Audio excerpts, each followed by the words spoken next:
wind in Wyoming did not just blow. It hunted. It sought out the cracks in the chinking of the log walls, the gaps in the window frames, and the thin places in the wool coats of the poor.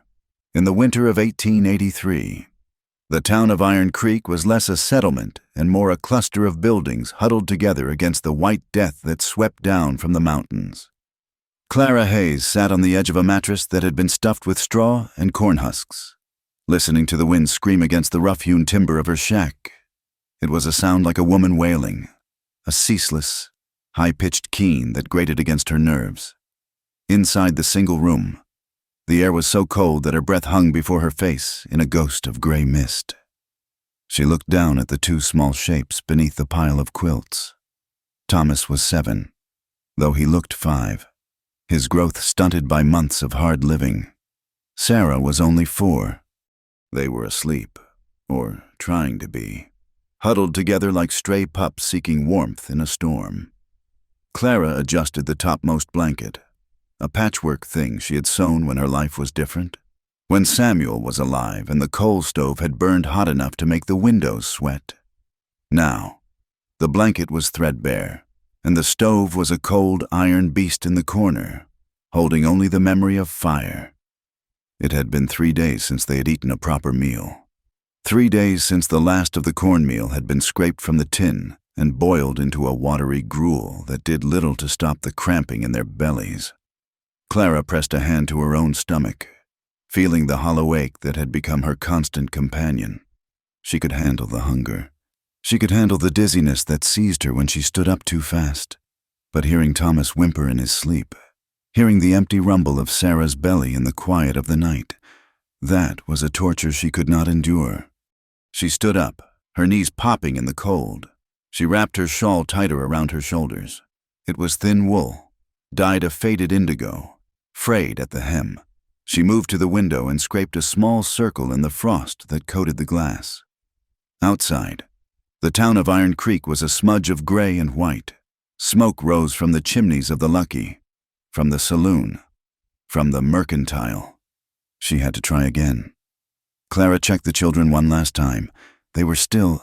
She prayed they would stay that way until she returned. She slipped her feet into her boots, the leather cracked and stiff, and stuffed folded newspaper into the toes to keep the chill at bay. She opened the door, slipped out, and pulled it shut quickly to keep what little warmth remained inside. The cold hit her like a physical blow, a heavy hand slapping against her face. She lowered her head and walked into the wind. The snow was packed hard on the main street, rutted by wagon wheels and frozen into jagged ridges. Clara walked with her head down, navigating the treacherous ground by memory. She made her way to the back of the general store, where the butcher, a man named Silas Gower, kept his shop.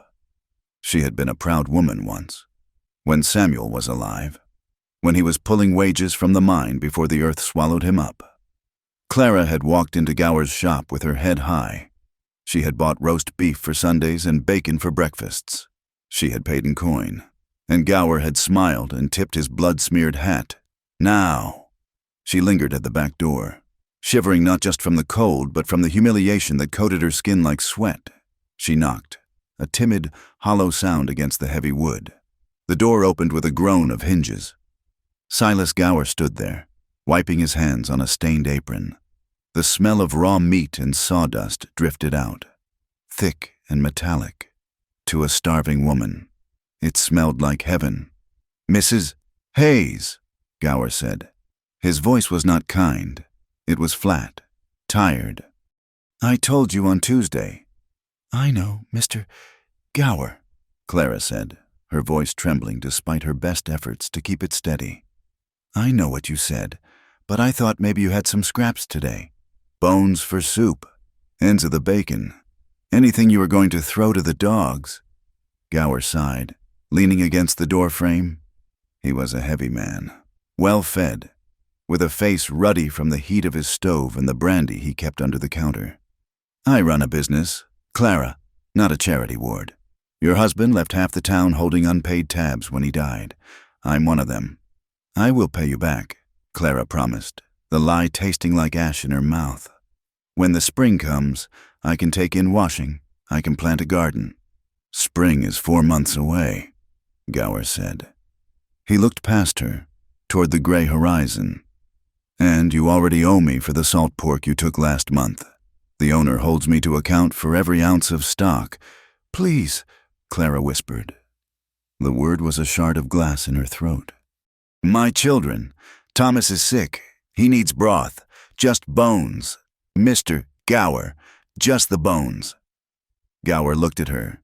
For a second, she saw a flicker of pity in his eyes, but it was quickly extinguished by the hardness of life on the frontier. Generosity was a weakness that killed men and businesses alike out here. If I give to you, I have to give to the widow Miller and the Jameson boy, and every other stray that comes scratching at my door, Gower said, hardening his jaw. Go on now. Don't come back unless you have a coin. He closed the door. The latch clicked with a finality that echoed in Clara's chest.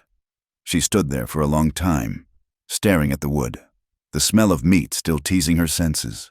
She wanted to scream. She wanted to pound her fists against the door until they bled, but she did neither. She turned around and began the long walk back down the alley. The despair was different this time. Before, there had always been a sliver of hope, a neighbor who might spare a cup of flour, a piece of firewood found on the road, the butcher having a moment of kindness. Now, the cupboard was bare. The neighbors were just as poor or tired of her begging, and the butcher had closed his door. She walked past the Red Dog Saloon. The sound of a piano clattered out into the street, mixed with the roar of laughter and the clinking of glass. It was warm there. There was food in there. And there were men in there. Clara stopped. She stood in the shadows of the livery stable across the street, watching the swinging doors of the saloon. She had vowed she would never do it. When Samuel died, when the foreman came to tell her that the mine had collapsed and her husband was gone, she screamed that she would survive. She would raise their children decent and God-fearing. She had sold the furniture. She had sold Samuel's rifle. She had sold her wedding ring.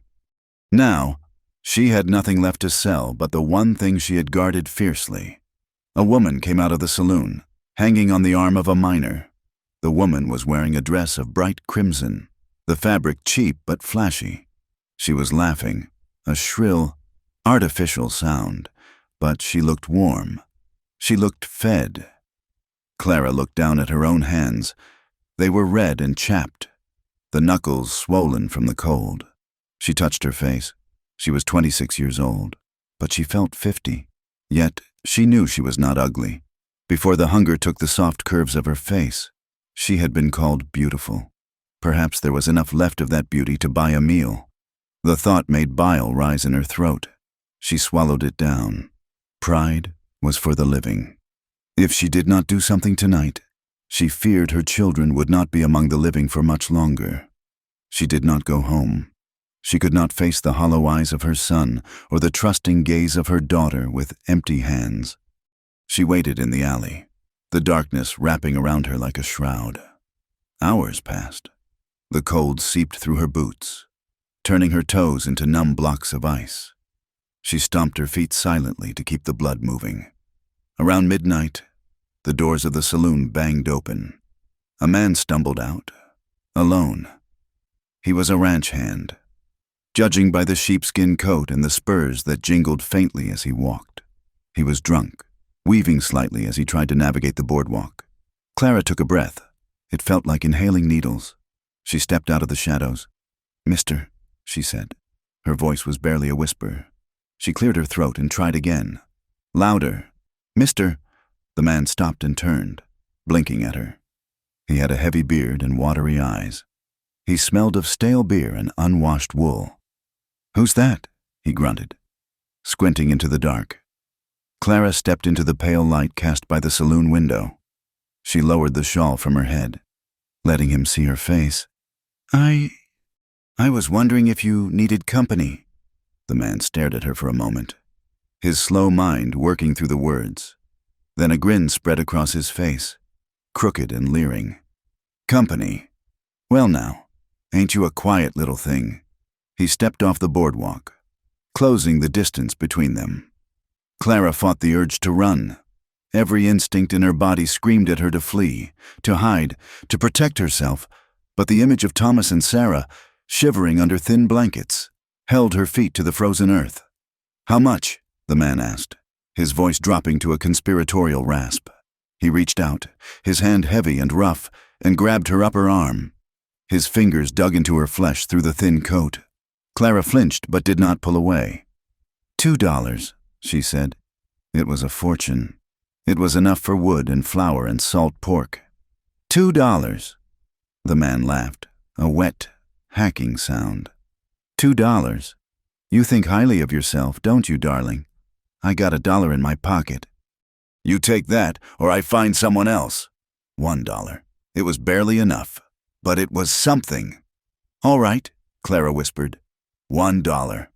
The man pulled her closer, his breath hot and foul against her face. Let's go round back then. Ain't got all night. Clara closed her eyes. She detached herself from her body. She was not Clara Hayes. She was just a vessel, a tool to be used so that her children could eat. She let him pull her toward the darkness behind the saloon. Let her go. The voice came from the shadows of the boardwalk, deep and resonant, cutting through the wind like a knife. It was not a shout, but it carried an authority that froze the drunk man in his tracks. Clara's eyes snapped open. A figure stepped down from the wooden planks into the snowy street. He was tall, broad-shouldered, dressed in a long canvas duster that had seen years of hard weather. A black hat was pulled low over his eyes, but Clara could see the glint of them in the moonlight. Steely, alert, and terrifyingly sober. The drunk ranch hand bristled, though he loosened his grip on Clara's arm slightly. This ain't your business, friend. We're concluding a transaction. It didn't look like a transaction, the stranger said. He walked closer, his movements fluid and controlled. He stopped 5 feet away. He did not have a gun in his hand, but his right hand rested casually near the hip of his duster, where the handle of a Colt revolver was visible. It looked like you were bothering a lady. She ain't no lady. The drunk spat, trying to salvage his pride. She's a whore. She named a price. The stranger turned his head slightly, looking at Clara. His face was hard, etched with lines of exposure and exhaustion, but his expression was unreadable. He looked at her frayed coat, her trembling hands, the desperation etched into her pale features. Is that right, ma'am? The stranger asked. His voice was softer when he spoke to her, though still lacking in warmth. Are you selling yourself? Clara felt the shame burn through her, hot and agonizing. She wanted to sink into the snow and die. She wanted the earth to open up and swallow her whole. But she could not lie. Not now. I need the money, she choked out. The stranger looked back at the drunk. She's changed her mind. Walk away. The drunk blinked, looking from the stranger's hard face to the gun at his hip. The alcohol courage evaporated, leaving only the instinct for self-preservation. He released Clara's arm and took a step back, holding his hands up. Fine, the drunk muttered. Plenty of other fillies in the stable. I didn't want a skinny one anyway. He turned and stumbled away into the night, muttering curses under his breath. Clara stood alone with the stranger. She was shaking violently now, the adrenaline crashing, leaving her weak and exposed. She wrapped her arms around herself, unable to look him in the eye. She had been saved. Yes, but the humiliation was absolute. She had been caught in the act of discarding her soul. You're Samuel Hayes's widow, the man said. It wasn't a question. Clara looked up, startled. You know me? I know of you, he said. I know your husband died in the Glory Hole collapse 6 months back. Clara stiffened. If you know who I am, then you know why I'm here. I have nothing. Mister, I have no husband, no money, and no food. The man took a step closer. In the pale light, she could see his face more clearly. He was not a handsome man in the way the town dandies were. His face was a map of harsh terrain, a broken nose that had healed slightly crooked, a scar running along his jawline, eyes that were the color of flint. He looked like the land itself, unforgiving and enduring. "I'm Eli Boone," he said. Clara knew the name. Boone lived on a ranch 20 miles out of town, up near the foothills. People said he was a recluse. People said he used to be a bounty hunter, a man who tracked humans for coins before he bought cattle and disappeared into the high country. "Mr. Boone," Clara said, bobbing her head slightly. "Thank you for sending him away, but you've cost me $1, and my children are starving." There was a flash of defiance in her voice, a spark of the woman she used to be. Eli seemed to notice it. He studied her, his gaze dissecting her misery but not mocking it. "You got kids?" he asked. "A boy and a girl," Clara said. "Thomas and Sarah. And you were going to let that drunk paw at you for $1 to feed them?" "I would do worse than that to keep them alive," Clara said, her voice fierce. "I would crawl through glass. Do not judge me. Mr. Boone, you don't know what it is to hear your children cry from hunger until they are too weak to make a sound." Eli fell silent. He looked around the empty street, the wind tugging at the brim of his hat. He seemed to be weighing something in his mind, calculating odds as if he were staring down a fugitive or a difficult horse. "I ain't judging you, Mrs. Hayes," he said slowly. "I'm looking at the situation." He reached into his coat pocket. Clara's heart leaped. Was he going to give her money? Charity? She would take it. She had no pride left to refuse. But his hand came out empty. He didn't offer a coin. "I need a wife," he said. The words hung in the frozen air, absurd and impossible. Clara stared at him, thinking she must have misheard over the howling wind. "What?" "I need a wife," Eli repeated, his voice steady and businesslike. "I got a ranch. It's good land, but it's hard work. I got cattle to tend, horses to break. I need someone to keep the house, cook the meals, and mend the clothes. I need a woman in the home."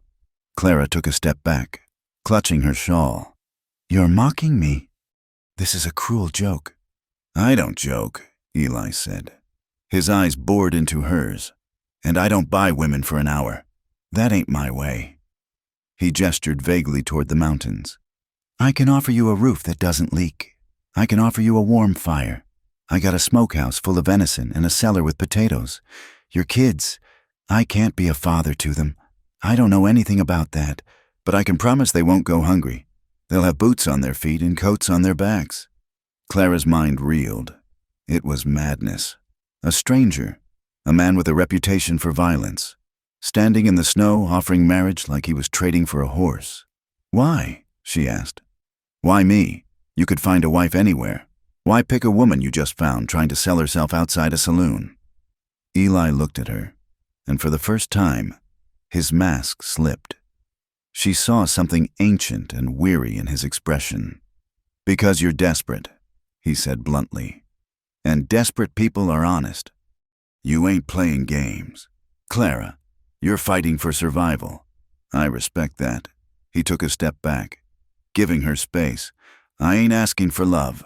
I ain't asking for romance. I'm offering a partnership. You run my house. I keep you and yours safe. Marriage makes it legal, stops the tongues from wagging, or at least gives them less to chew on." Clara shook her head. Her thoughts were a chaotic storm. Marriage? To this stranger? To leave the town, the only place she knew, and go into the wilderness with a former killer? "I can't," she whispered. "I don't know you." "You know I stopped a man from hurting you tonight," Eli said. "That's more than anyone else in this town did." He tipped his hat. "I'm staying at the boarding house tonight. I ride out at dawn. If you want the life, you meet me at the livery stable at first light. If not, good luck to you. Mrs. Hayes." He turned and walked away, his boots crunching rhythmically on the snow. He didn't look back. Clara stood frozen. The offer was terrifying. It was a trap, surely, or a different kind of slavery. But the image of the smokehouse full of venison danced in her mind. She turned and ran. She ran all the way back to the shack on the edge of town. Her lungs burned, the cold air scorching her throat. She burst through the door, slamming it against the wind. The room was darker than when she left. The fire had died completely. The air was freezing. "Mama?" The voice was weak, wet. Clara rushed to the mattress. Thomas was sitting up, clutching his chest. He was wheezing, a rattling, fluid sound that terrified her. His skin was burning hot to the touch, yet he was shivering violently. "I'm here, baby," Clara soothed, panic rising in her chest like floodwater. "I'm here." "I'm cold," Thomas whispered. "It hurts to breathe." Clara looked at the woodpile. It was empty. Not even a splinter remained. She looked at the empty water bucket. The ice in it was solid. She looked at Sarah, who was sleeping fitfully, curling into a ball to escape the freezing air. If they stayed here another night, Thomas would die. She knew it with the certainty of a mother who had seen death before. The cold would settle into his lungs, and he would simply stop breathing. There was no food. There was no fuel. There was no hope in Iron Creek. Clara looked around the miserable shack. This was not a home. This was a coffin. She thought of Eli Boone. She thought of his hard face, his calloused hands, the gun at his hip. He was dangerous, yes, but he had offered shelter. He had offered food. Desperate people are honest, he had said. Clara stood up. Her fear was still there, a cold knot in her stomach, but it was outweighed by a ferocious resolve. She would not let her son die. She would sell herself. Yes, but not for an hour. She would sell herself for a lifetime, if that's what it took to buy their lives. She began to pack. It didn't take long. She had so little. She bundled the few clothes they had into a flour sack. She took the Bible that had belonged to her mother. She took the small tin box that held Samuel's death certificate. She woke the children. "Up, babies," she said, her voice brisk and commanding. "We're leaving." "Where are we going?" Sarah asked, rubbing her eyes. Confused by the urgency in her mother's voice. "We're going to a new home," Clara said. She wrapped Thomas in the last blanket, lifting him into her arms despite his weight. He was too weak to walk far. "A warm home, with food." "Is Papa there?" Sarah asked. Clara's heart broke, but she kept her face like stone. "No, baby. Papa's with the angels, but there is a man there. A man who is going to help us." They walked out of the shack, leaving the door unlatched. "Let the wind have it." It was all it was good for. The walk to the livery stable was a nightmare. Thomas was heavy, and the snow was deep. Clara's arms screamed with the effort, but she did not stop. She muttered prayers under her breath. Prayers for strength. Prayers for mercy. The sky was beginning to turn a bruised purple in the east when they reached the stable. The smell of hay and horses was thick and warm. Eli Boone was there. He was cinching the saddle on a massive roan gelding. A buckboard wagon was hitched to two sturdy mules nearby. He heard them coming and turned. He looked at Clara, her face pale and determined, holding the sick boy in her arms, the little girl clinging to her skirt. He looked at the meager sack of belongings on her back. He didn't smile. He didn't say, "I told you so." He walked over and took Thomas from her arms effortlessly. The boy groaned, but settled against the man's thick coat. "He's sick," Clara said, her voice raspy. "His chest is bad." "We got blankets in the wagon," Eli said. "Bear grease and turpentine at the ranch. We'll fix him up." He carried the boy to the wagon and laid him gently in the bed, tucking a heavy buffalo robe around him. He lifted Sarah up next, settling her beside her brother. Then he turned to Clara. He stood there for a moment, looking at her. He pulled a glove off his hand and extended it to her. "Clara Hayes," he said. Clara looked at his hand. It was large, scarred, stained with the work of the ranch. It was a hand that could kill, she knew. But right now, it was an anchor. She reached out and took it. His grip was firm, dry, and surprisingly warm. "Eli Boone," she replied. "Are you ready to ride?" "I have nothing left to leave behind," she said. Eli nodded. He helped her up onto the wagon seat. He climbed up beside her and took the reins. "Hyah!" he called out. The mules leaned into the harnesses. The wagon lurched forward, the wheels crunching over the frozen snow. They moved out of the stable and onto the main street, heading west, toward the mountains and the unknown. Clara didn't look back at the town that had starved her. She looked forward, watching the sun begin to bleed over the horizon, casting long shadows across the snow. She was terrified. She was exhausted. She was married in word, if not yet in deed, to a stranger with a dark past. But as the wagon rattled on, she reached back and touched the buffalo robe covering her children.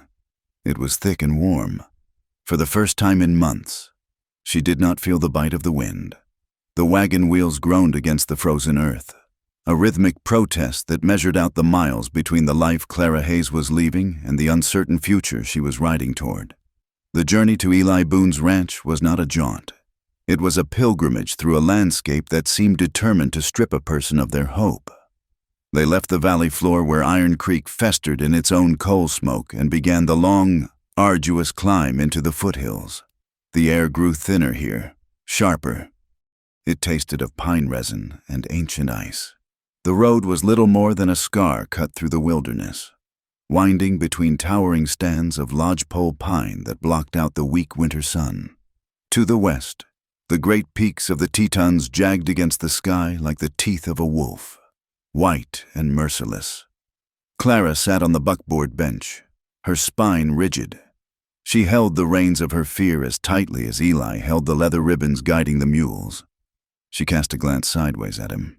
He drove with an easy, practiced competence, his eyes scanning the tree line, the road, the horizon, never resting. He had barely spoken 2 words since they left the livery stable, save to calm the mules when a jackrabbit skittered across the path. In the bed of the wagon, buried beneath the buffalo robe, Thomas and Sarah were silent. Every so often, Clara would reach back, her hand seeking the reassurance of their warmth. Thomas was still wheezing, a dry, rattling sound that cut through the creak of the harness. But he was no longer shivering. The heavy fur, smelling of wild beast and tobacco, was doing its work. It took the better part of the day to reach the property line.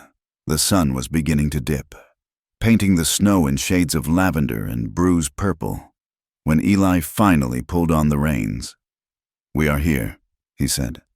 Clara looked up. They had crested a ridge, and below them lay a shallow valley, sheltered on 3 sides by rising timber and protected from the worst of the north wind by a granite bluff. In the center of this white expanse sat a cabin. It was not a shack. It was a structure built to outlast the men who raised it. The logs were thick, peeled ponderosa pine, fitted together with precise notches. A stone chimney anchored one end, puffing a thin line of gray smoke into the twilight. Nearby stood a substantial barn, a corral made of split rails, and a few outbuildings. "It looks strong," Clara said, the words escaping her before she could weigh them. "It holds," Eli replied. He guided the mules down the slope. As they approached the house, Clara braced herself. She had expected squalor. She had expected the bachelor filth of a man living alone in the wilderness. Dirty plates stacked in corners, mud tracked across floors, the smell of unwashed bedding. She prepared herself to become a servant to a man's neglect. But when Eli opened the heavy oak door and ushered them inside, Clara stopped in the entryway. Surprised, the main room was sparse. Yes, there were no lace curtains, no woven rugs, no vases of dried flowers, but it was clean. The floorboards were swept bare. The table was scrubbed to a pale yellow. The cast-iron stove in the corner was blacked and polished, radiating a steady, welcoming heat. The air smelled of wood smoke, coffee, and cedar. Not rot or stagnation. It was the home of a man who possessed discipline, if not comfort. Eli walked past her, his boots thudding softly on the wood. He went to the stove and opened the firebox, tossing in a split log of seasoned pine. "There is a room in the back," Eli said, gesturing to a door on the far wall. "It has a bed. You and the girl take it. The boy can sleep on the pallet near the fire where it is warmest until his chest clears." Clara clutched her shawl. "And you?" Eli turned to look at her. He had removed his hat, revealing hair the color of dark soil, flattened by the brim. His eyes were unreadable. "I will sleep in the barn," he said. Clara blinked. "The barn? But this is your house. It is winter." "The tack room has a stove," Eli said, his voice leaving no room for argument. "It is warm enough. I've slept in snowbanks and cattail swamps. Mrs. Hayes." A tack room is a luxury. He paused, looking at her hands, which were still trembling slightly. You ain't ready to share a room with a man you just met, he said bluntly. And I ain't the kind to force a mare into a stall she ain't used to. You take the room. It has a lock on the inside.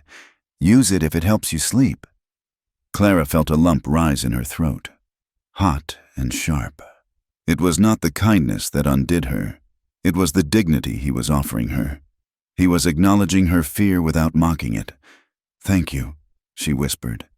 Don't thank me yet, he said, turning toward the door. I got stock to feed. There's venison in the larder and potatoes in the bin. Can you cook? Yes, Clara said, her voice gaining a fraction of strength. I can cook.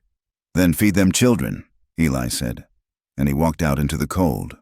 That first meal was a religious experience. Clara found a side of venison hanging in the cold pantry, the meat dark and rich. She found a sack of onions and a bin of potatoes that still smelled of the earth. Her hands shook as she peeled the vegetables, not from cold, but from the sheer, overwhelming relief of abundance. She made a stew. She browned the meat in a heavy iron skillet with a little rendered fat, then let it simmer in the pot with water, onions, and potatoes until the broth was thick and brown. She found a tin of biscuits on a high shelf, hardtack, mostly, and soaked them in the gravy to soften them. When she set the bowls down on the wooden table, Thomas and Sarah stared at the food as if it were a mirage. Is it real? Sarah asked, her voice small. It is real, Clara said, tears pricking her eyes. Eat, baby, eat. She watched them. She did not eat her own portion immediately. She fed herself on the sight of them. She watched the color slowly return to Thomas's pale cheeks. She watched Sarah's shoulders lower from their perpetual hunch. They ate with a ferocity that broke her heart, scraping the bowls until the spoon made a harsh rasping sound against the wood. Only when they were full, their eyes heavy with the sudden rush of blood to their stomachs, did Clara finally sit and take a spoonful. The taste exploded in her mouth, salty, savory, hot. It tasted like life. Later, after she had washed the children and tucked Thomas onto a thick pile of furs near the stove and Sarah into the big feather bed in the back room, Clara sat by the fire. She listened to the wind howling outside, battering the sturdy logs. She was safe. For the first time in 6 months, she was safe. But as she looked at the heavy wooden bar she had slid across the door, she wondered about the man sleeping in the barn with the horses. She wondered what kind of man gave up his bed to a woman he had bought for the price of a promise. The days turned into a routine, a slow weaving of 2 separate lives into a single fabric. Clara took to the household work with a vengeance. It was the only currency she had to pay him back. She scrubbed the floors until her knees were bruised. She took down the heavy canvas curtains and boiled them in the washpot until they were clean of years of dust.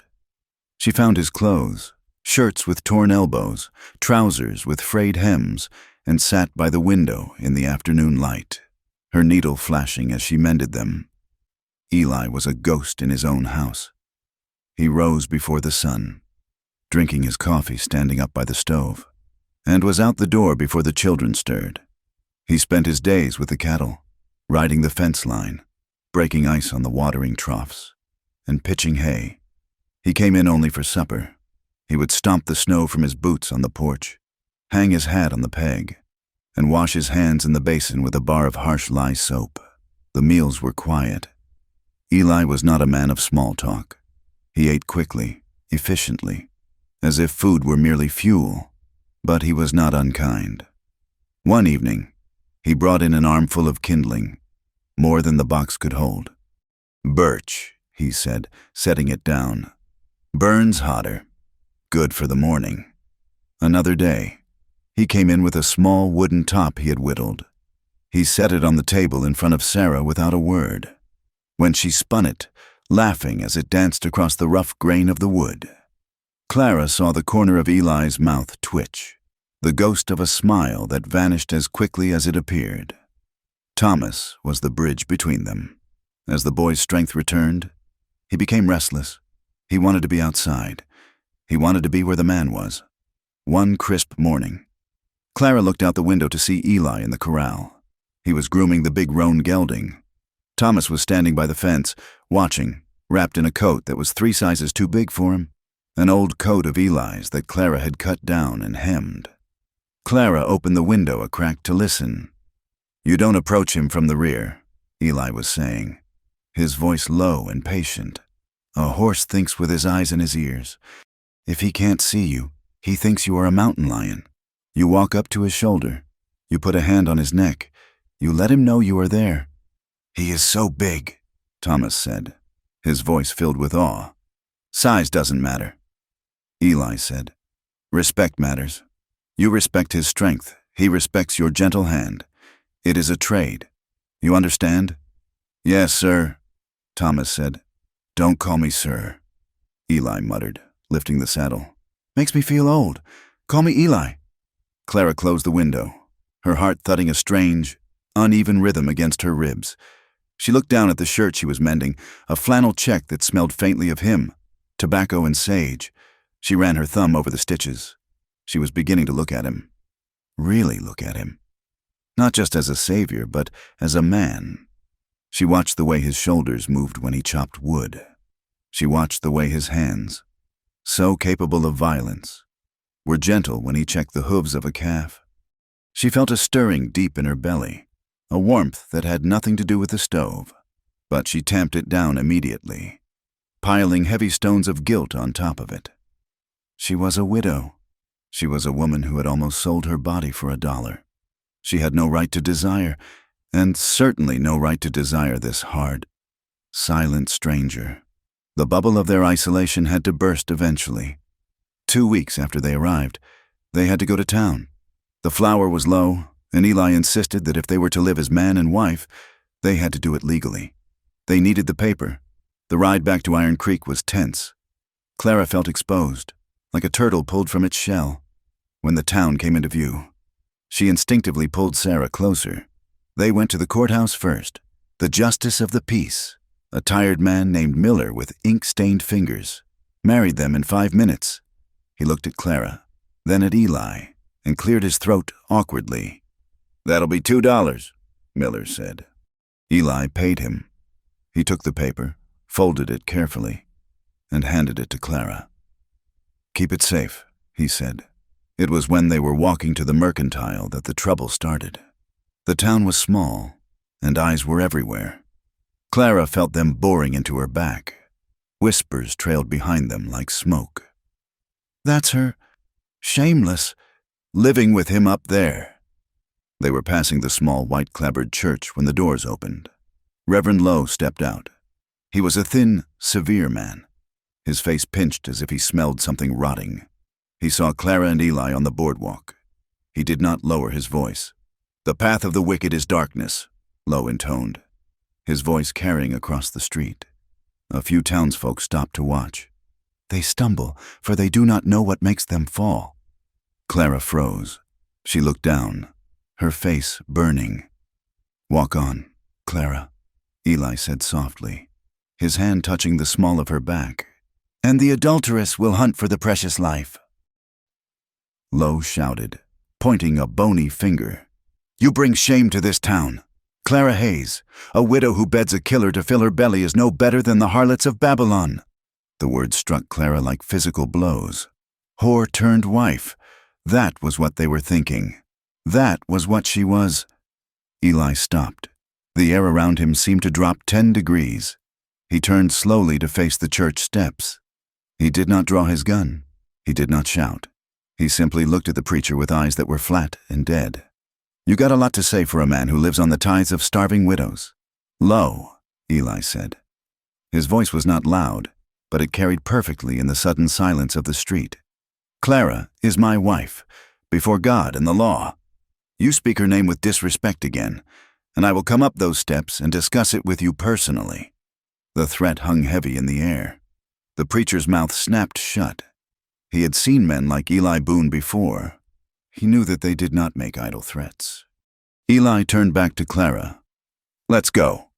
She walked beside him, her head down, tears burning hot tracks through the dust on her face.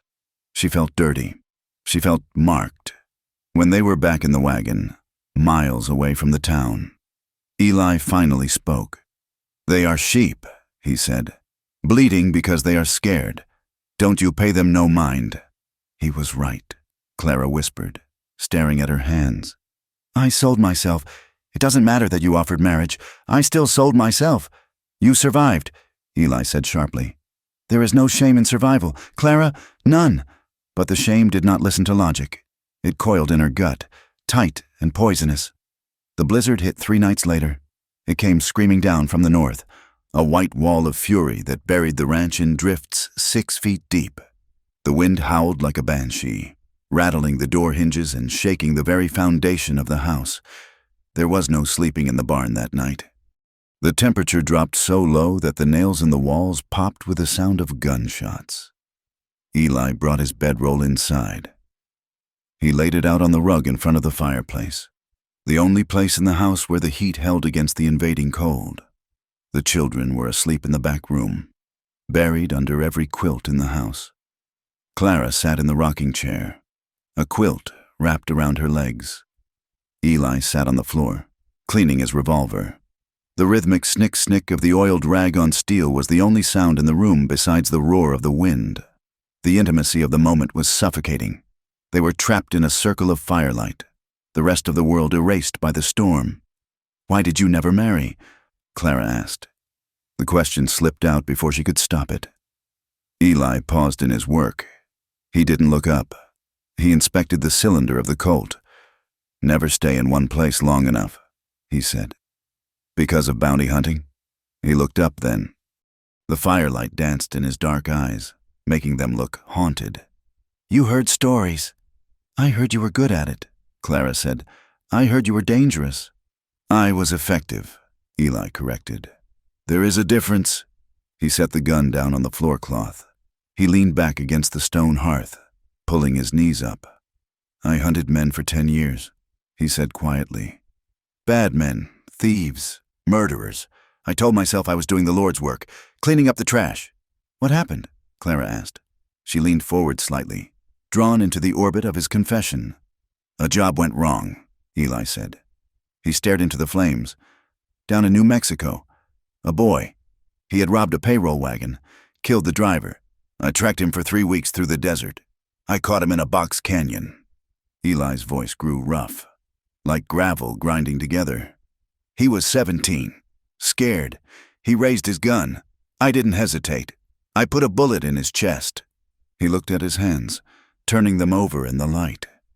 "When I went through his pockets, looking for the money, I found a letter, unfinished. It was to his mother. He was sending the money home.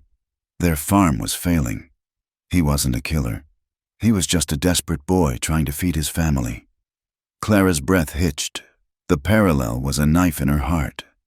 "I looked at him," Eli whispered, "and I realized I wasn't the law.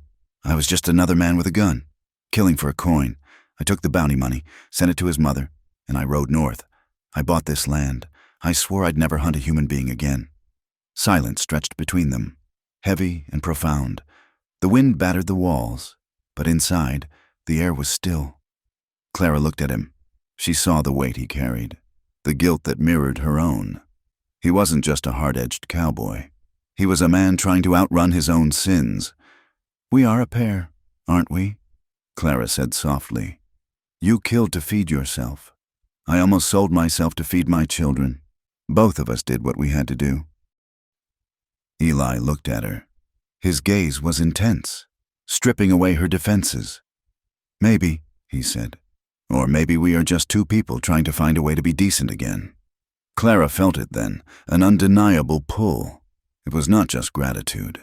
It was a spark of desire, fierce and sudden.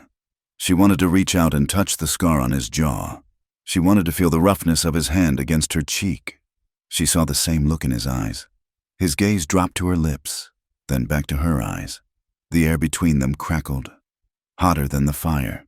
But then the shame rose up, the preacher's voice echoing in her mind. Whore-turned wife. She was damaged goods. She had no right to touch a man who was trying to be clean.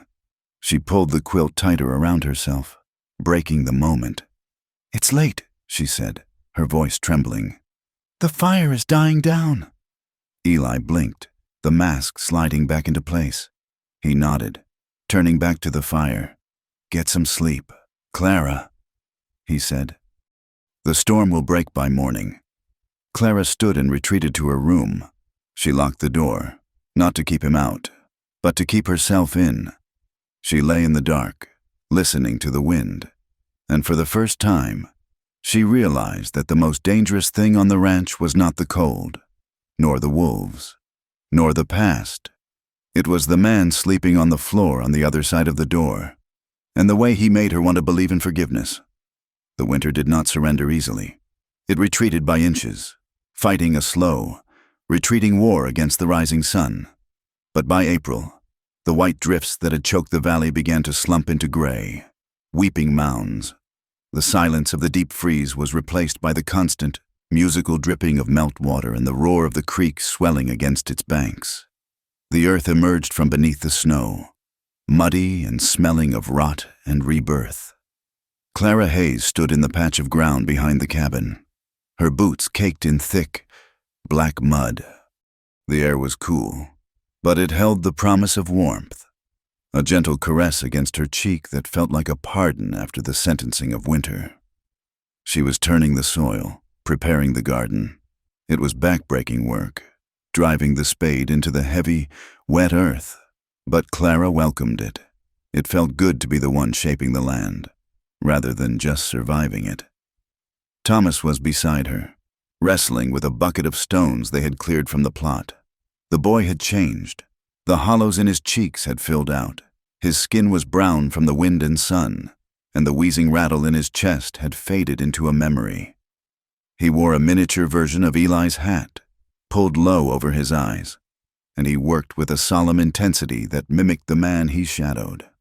"Is this deep enough, Mama?" Thomas asked, pointing to a furrow he had dug. Clara wiped her forehead with the back of her wrist, leaving a streak of dirt. "It is perfect. Thomas, the potatoes will be happy there." She looked toward the corral. Eli was there, as he always was, mending a section of rail that the snow load had cracked. He was working methodically, his movements efficient and strong.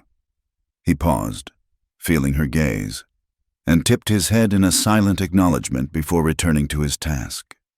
They had survived the winter. They had existed in the small cabin like bears in a den, circling each other with wariness that had slowly, imperceptibly, softened into a domestic rhythm. They were not quite a family, but they were no longer strangers. The shift was most evident with the children. Sarah, 4 years old and fearless, had decided that Eli Boone was not a terrifying ex-bounty hunter, but a large, warm piece of furniture that could be climbed.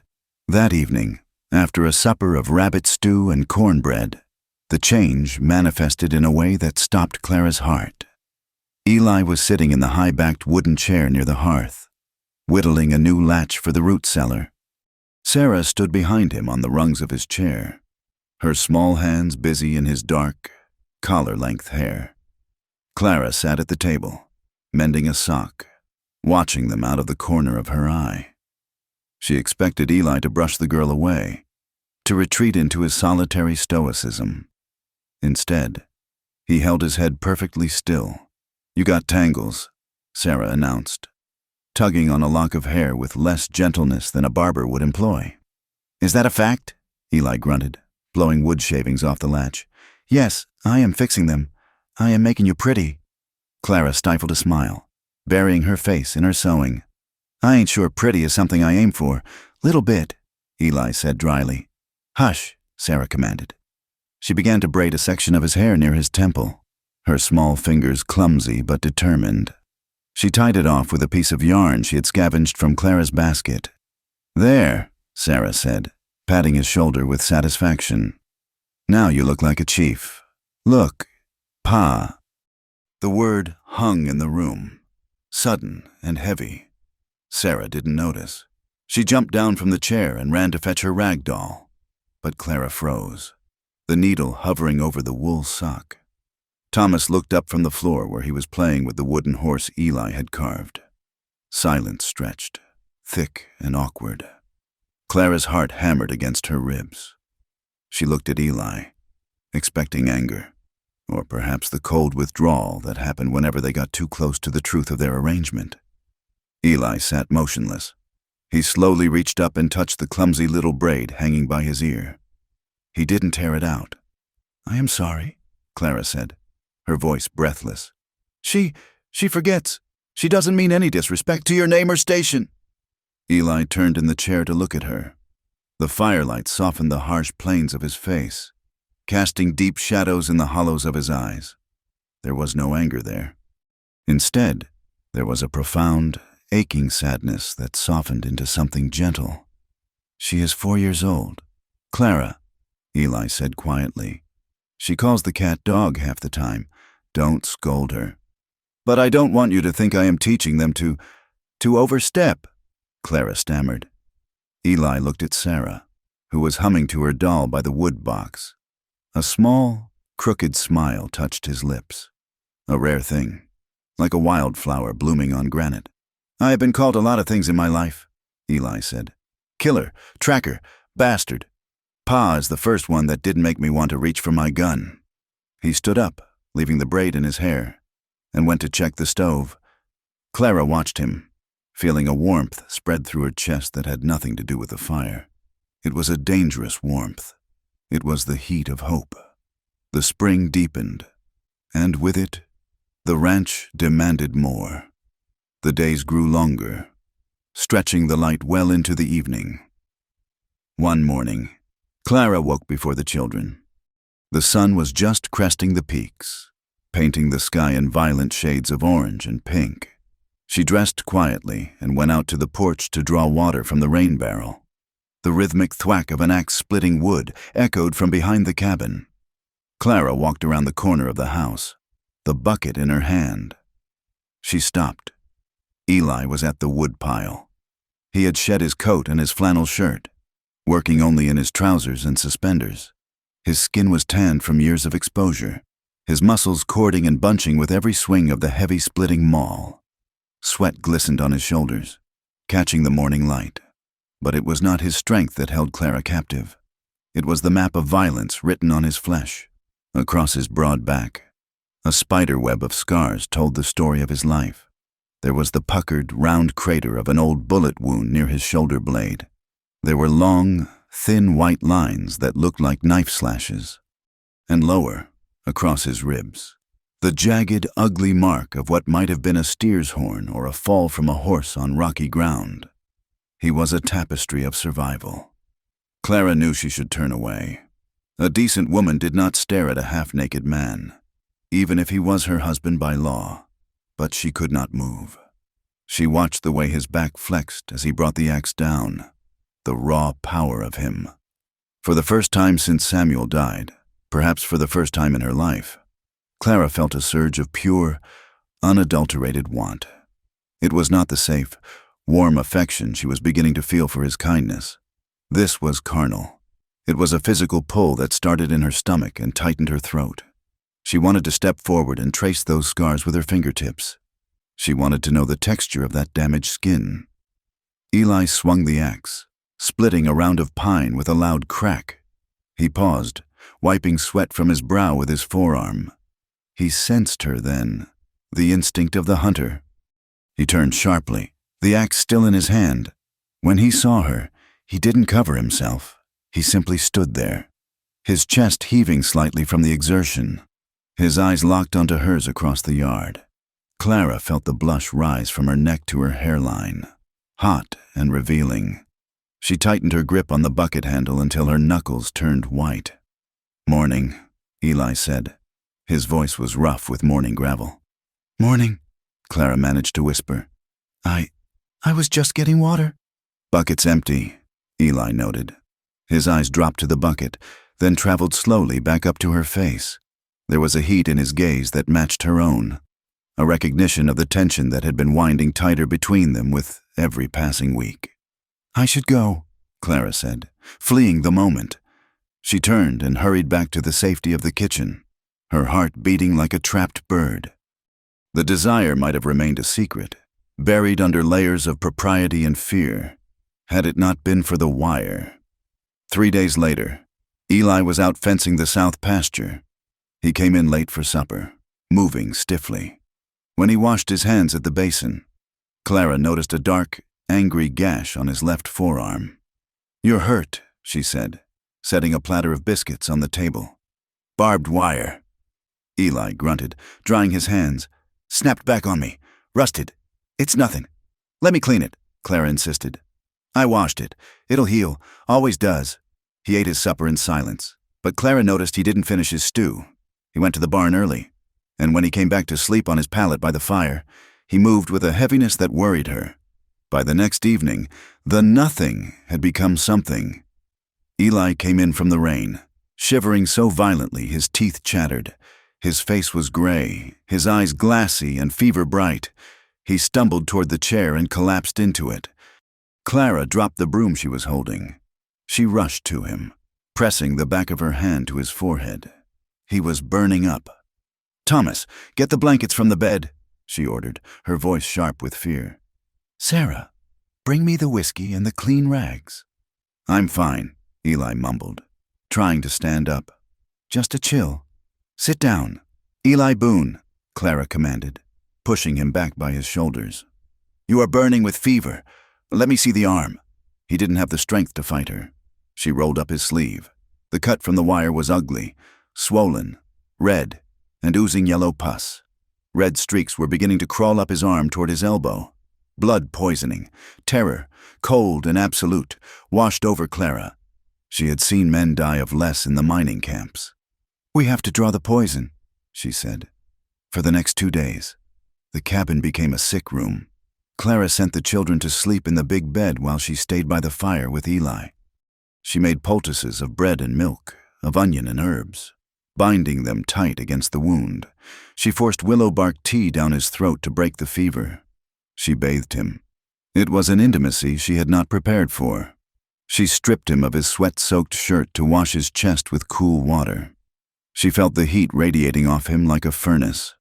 She ran the wet cloth over the scars she had admired from a distance, learning the topography of his pain with her hands. "In his delirium," Eli muttered. He spoke of the names she didn't know: Jasper, Cole, a woman named May. He spoke of blood and snow. He apologized to ghosts. Clara sat on the floor beside him, holding his hand, anchoring him to the living world. She wiped his brow, whispering soft nonsense to soothe him. "I am here, Eli, I am here. You are safe." On the third night, the fever broke.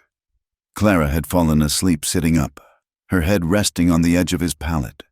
She woke to the feeling of a hand on her hair. She jerked awake. The fire had burned down to embers.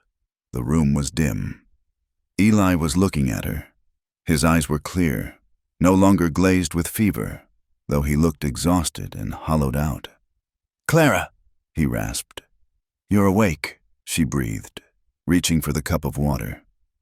"Here, drink." He drank greedily, then fell back against the pillow she had made for him. He looked at her hand, which was still resting on his arm. "You stayed," he said. It was a statement of wonder. "Where else would I go?" Clara asked softly. "Most people run when the sickness takes a man," Eli said, "or when the ghosts come out.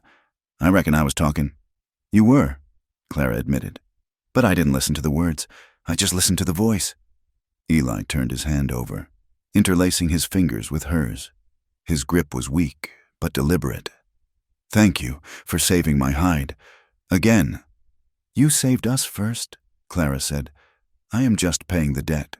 "No," Eli said, shaking his head slightly. "This ain't debt. Clara, you deserve better than this. Better than a nursemaid to a washed-up hunter with blood on his hands." "I don't see blood," Clara said fiercely. "I see the man who feeds my children. I see the man who gave up his bed. I see the man who let my daughter braid his hair."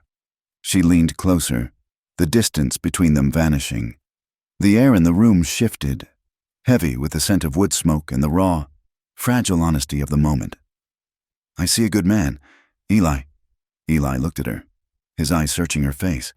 "I ain't good, Clara, but I want to be. God help me. When I look at you, I want to be." The confession hung between them. Clara didn't think. She didn't calculate. She simply followed the pull that had been plaguing her for weeks. She leaned down and pressed her lips to his. It was a hesitant kiss, soft, tasting of fever and water. Her hand came up to cup his jaw, the stubble rough against her palm. For a heartbeat, Eli froze. Then, with a low groan in his throat, he kissed her back. His hand came up to grip the back of her neck, pulling her down. The kiss deepened, becoming desperate, a release of months of solitude and fear. Clara felt a jolt of electricity that made her toes curl. She opened to him, wanting to crawl inside his skin, to erase the past for both of them. Then, Eli pulled away. He broke the kiss, turning his head to the side, his chest heaving. He released her neck, his hand trembling as it fell back to the quilt. "I can't," he whispered. Clara pulled back, stung, confusion and hurt flooding her face. "Eli, I can't take this," he said, his voice rough. "Not like this, not while I'm weak, not while you're grateful." He looked at her, his eyes dark with a restraint that looked painful. "If we do this, Clara, if we cross this line, there ain't no going back. I won't make you a wife in truth just because you feel you owe me a life."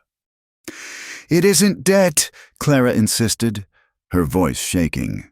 "Maybe," Eli said, "but I need to be sure, and you need to be sure. I won't have you waking up tomorrow regretting that you laid with the hired help." He was protecting her. Even now, he was protecting her honor against his own desire. Clara stood up, her legs unsteady.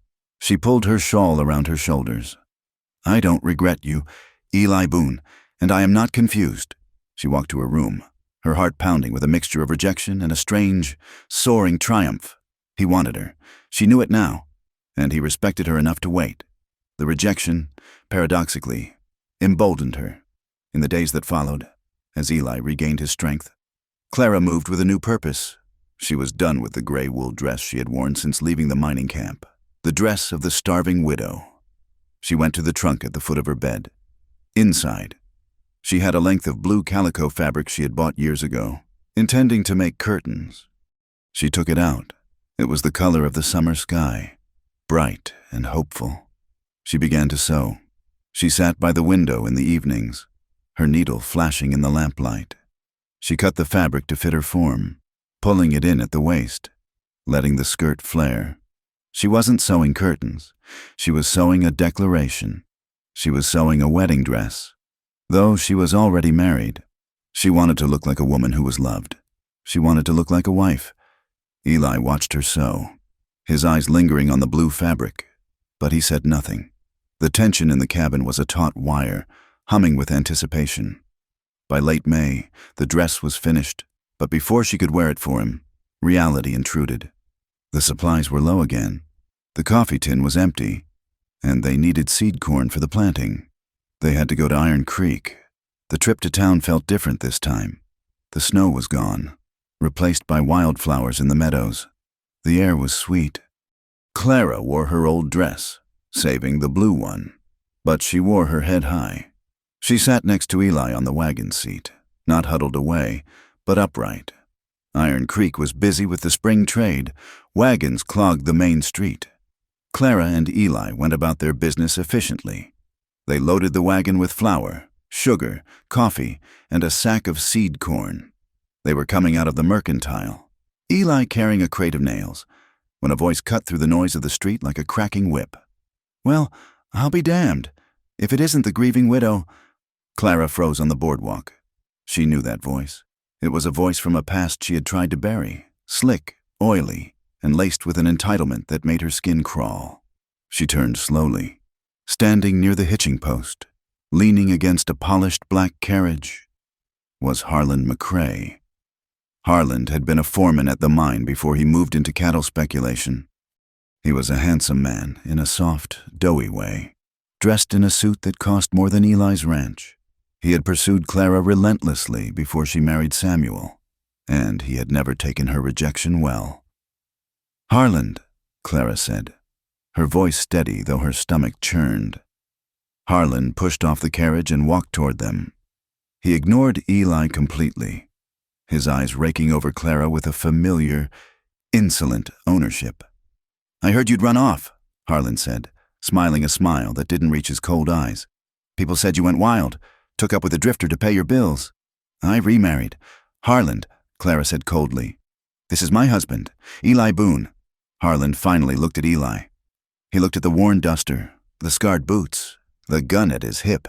He sneered. "Husband?" Harlan laughed.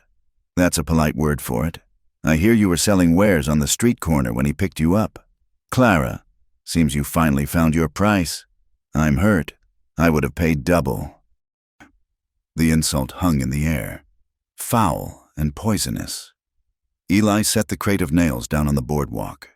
He did it slowly, deliberately. He straightened up, towering over Harlan. "You want to apologize to my wife," Eli said.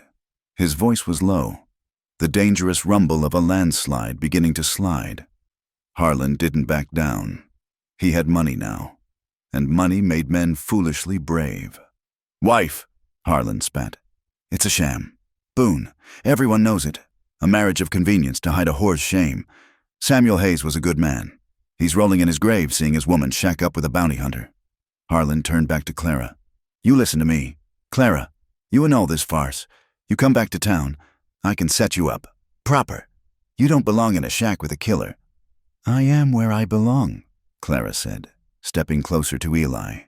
"And you are not welcome to speak to me." Harlan's face darkened. "You think this is over? I hold the note on half the businesses in this town now. Clara, I have the preacher's ear. I won't let you parade this mockery around." Eli stepped forward, entering Harlan's personal space. Harlan flinched, his hand twitching toward his coat pocket, but he saw the look in Eli's eyes and froze. "McCrae," Eli said softly, "I stopped killing men a long time ago, but I ain't forgotten how. You stay away from her. You keep her name out of your mouth, or I will come find you, and I won't be bringing a lawyer." Eli didn't wait for a response. He took Clara's elbow. "Let's go." They walked to the wagon, leaving Harlan fuming on the boardwalk, his face a mask of humiliated rage. As they rode out of town, the spring air felt colder. The peace of the last few weeks had been shattered. Clara looked at Eli's profile. His jaw was set so hard a muscle jumped in his cheek. "He won't stop," Clara whispered. "I know him. He is a spiteful man. He thinks he owns things just because he wants them." "Let him try," Eli said, staring at the road ahead. "I fought worse than a dandy in a silk suit." But as Clara looked back at the town receding in the distance, she felt a shadow fall over the bright blue promise of her new dress. The past had found them, and it was not going to let them be. The wagon wheels churned through the mud of the road leading away from Iron Creek. The sound, a wet, sucking rhythm that filled the heavy silence between them. The encounter with Harlan McCrae hung over the buckboard like a thunderhead, dark and electric. Eli drove with his eyes fixed on the horizon, his jaw set in a line of granite. Clara sat beside him, her hands clasped so tightly in her lap that her fingers were white. She could still feel McCrae's eyes on her, that slithering, possessive gaze that made her feel naked and dirty, even beneath her layers of wool and cotton. "He won't stop," Clara said. Her voice was low, barely audible over the creak of the harness, but it cut through the quiet. Eli did not look at her. "I told you, I will handle him." "You don't understand," Clara said, turning to look at his profile. "It is not just that he is a bitter man. Eli, it is personal. It has always been personal." Eli flicked the reins, urging the mules up a rise. "Tell me." Clara took a breath, inhaling the scent of damp earth and pine. She had never spoken of this to anyone, not even Samuel. It was a shame she had carried in the dark corners of her heart, a secret burden. "Before I married Samuel," she began, staring at the mule's ears. "Harlan came to my father's house. He was just a foreman then, but he was ambitious. He brought gifts, lace, ribbon. He told my father he wanted to court me." She paused, swallowing the bile that rose in her throat. "I didn't like him. He had cold eyes, like a snake sunning itself on a rock. I told him no. I told him I was promised to Samuel, even though Samuel had not yet asked me properly. Harlan, He didn't take it well. Eli remained silent, but Clara saw his gloved hands tighten on the leather ribbons. "He caught me alone one evening," Clara whispered. "By the creek. He grabbed me. He said that Samuel was a weak man, a dirt scratcher, and that I needed a man who could take what he wanted. He tried to force me down into the grass." The wagon lurched over a rut. Eli's head snapped toward her, his eyes blazing with a sudden, terrifying intensity. "He touched you?"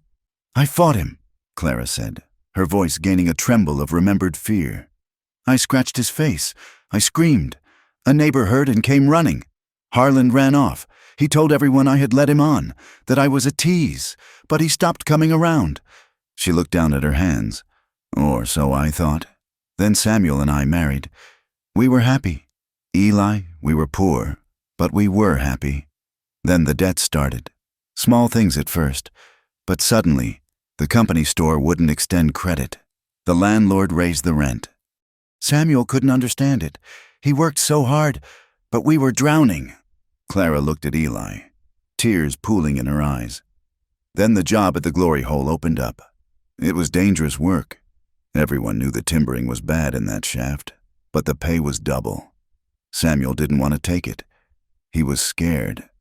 But someone called in a note he owed, a debt from years ago. She wiped a tear from her cheek. "I think it was Harlan. I think he bought Samuel's debt just to force him into that mine. He knew the shaft would collapse eventually. He sent my husband to his death so he could step in and pick up the pieces." Eli pulled the wagon to a halt. The sudden stop threw Clara forward slightly. The mules huffed, confused by the interruption. The wind rustled through the lodgepole pines, a lonely, whispering sound. Eli sat frozen, staring at nothing. His face had gone pale beneath his tan. "Samuel Hayes," Eli said, his voice sounding strange, hollow. "Who did he owe the money to originally, before Harlan got his hands on it?" Clara frowned, confused by the question. I don't know for certain. Samuel never liked to worry me with money, but I remember a name on a letter once, a man from Denver. Vance? Cyrus Vance?" Eli closed his eyes. A shudder went through his massive frame, as if he had been struck by a physical blow. He let out a breath that was half groan, half curse. "Cyrus Vance," Eli repeated. "You knew him?" Clara asked.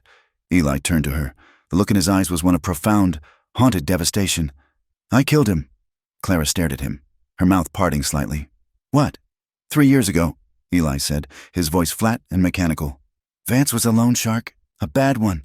He beat a shopkeeper to death in Cheyenne over a $50 dispute. The family put a bounty on him. I tracked him to a hotel in Denver." Eli looked at his hands, the leather gloves creaking as he made a fist. "He drew on me. I put 2 bullets in his chest. I collected the bounty and rode on." He looked back at Clara, his eyes pleading for understanding, or perhaps forgiveness. When a man like Vance dies, his estate, his ledger, gets sold off to the highest bidder. If Samuel owed Vance money, and I killed Vance, then the debt was sold. Clara finished, the horror dawning on her. "And Harlan bought it." "I handed your husband to him," Eli whispered. "I pulled the trigger in Denver, and the bullet traveled 3 years and 500 miles and killed Samuel Hayes in a mine shaft." The silence that followed was absolute. It was the silence of a universe that felt cruel, a tapestry woven by a madman. They sat there, 2 people battered by the world, realizing that their tragedies were not separate. They were knotted together, a tangled mess of blood and gold and bad luck. Clara looked at this man, this hard, scarred man who had saved her children from starvation. She thought she should be angry. She thought she should hate him for his part in the chain of events that widowed her. But she looked at his face, etched with guilt and sorrow, and she felt only a profound sense of fate. "We are cursed," Clara whispered. "No," Eli said, his voice hardening again. "Not cursed, targeted. Harlan McRae thinks he can play God with our lives. He thinks he can buy men and kill men and take women like cattle." Eli grabbed the reins again. The leather snapped. "Yeah!" The wagon lurched forward, faster this time. Eli drove with a new fury. He wasn't driving away from the past anymore. He was driving toward a reckoning. 2 days later, the reckoning arrived, though not in the way Clara expected. Eli had ridden into Iron Creek alone. He told Clara he needed to speak to the blacksmith about a new plowshare, but Clara saw the set of his shoulders and knew he was lying. He was going to find Harland. She waited at the ranch, pacing the floorboards until the wood was worn smooth. She prayed. She watched the road. In town, the Red Dog Saloon was quiet for a Tuesday afternoon. Dust motes danced in the shafts of light cutting through the smoke. Harland McCrae sat at a poker table near the back, flanked by 2 men who looked like they earned their wages with their knuckles rather than their wits. When the batwing doors swung open, the light from the street momentarily blinded the patrons. Then Eli Boone stepped inside. He didn't look like a rancher today. He wore his long canvas duster, swept back behind his hip. His hat was pulled low. He walked to the bar, ordered a whiskey, and didn't drink it. He turned slowly, leaning his back against the polished wood of the bar, and looked directly at Harland. "Afternoon, McCrae," Eli said. His voice was conversational, almost pleasant, which made it terrifying. Harland looked up from his cards. He smiled, a smug, oily expression. "Well, look who it is, the squatter. Come to surrender your claim on the lady?" "I came to talk about Cyrus Vance," Eli said. The smile vanished from Harland's face. He tossed his cards onto the table. "I don't know who that is." "I think you do," Eli said, pushing off the bar and walking toward the table. "I think you bought a dead man's book. I think you used a dead man's debt to murder a good man." Harland stood up. His 2 hired men stood with him, hands hovering near their belts. "You are talking nonsense. Boone!" Harland spat. "And you are trespassing on my patience. Boys, throw this trash in the street." The man on Harland's right, a hulking brute with a broken nose, lunged forward. He was fast for a big man, reaching for the collar of Eli's coat. Eli didn't draw his gun. He stepped inside the man's guard, moving with a fluid, vicious speed. He drove his fist into the man's solar plexus, doubling him over, then brought his knee up into the man's face with a sickening crunch of cartilage. The brute dropped like a stone. The second man hesitated, his hand going for his pistol. "Don't!" Eli warned. The man froze. Eli turned his attention to Harland. Harland McCrae was not a warrior. He was a manipulator.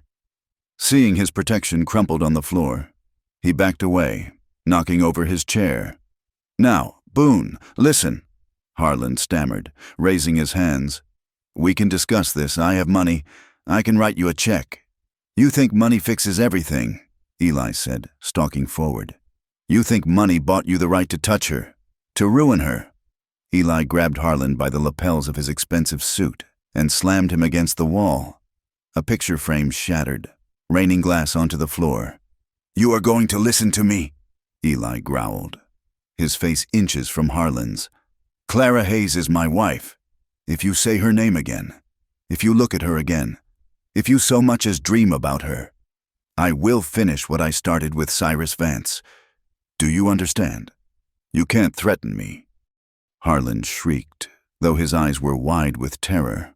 "I am a respected man." Eli pulled back a fist and drove it into Harland's face. It wasn't a punch meant to kill. It was a punch meant to instruct.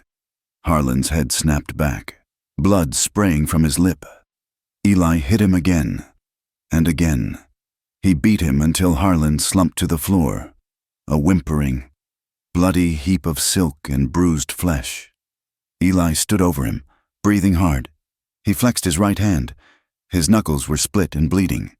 He looked around the saloon. The bartender was frozen, polishing a glass. The few patrons were staring at the floor, terrified to make eye contact. "He fell," Eli said to the room. He turned and walked out into the sunlight. It was dark when Eli returned to the ranch. Clara met him on the porch, holding a lantern. She saw his face first, stoic, impassive. Then she saw his hands. They were wrapped in his handkerchief, dark with dried blood. "Eli." She set the lantern down and reached for him.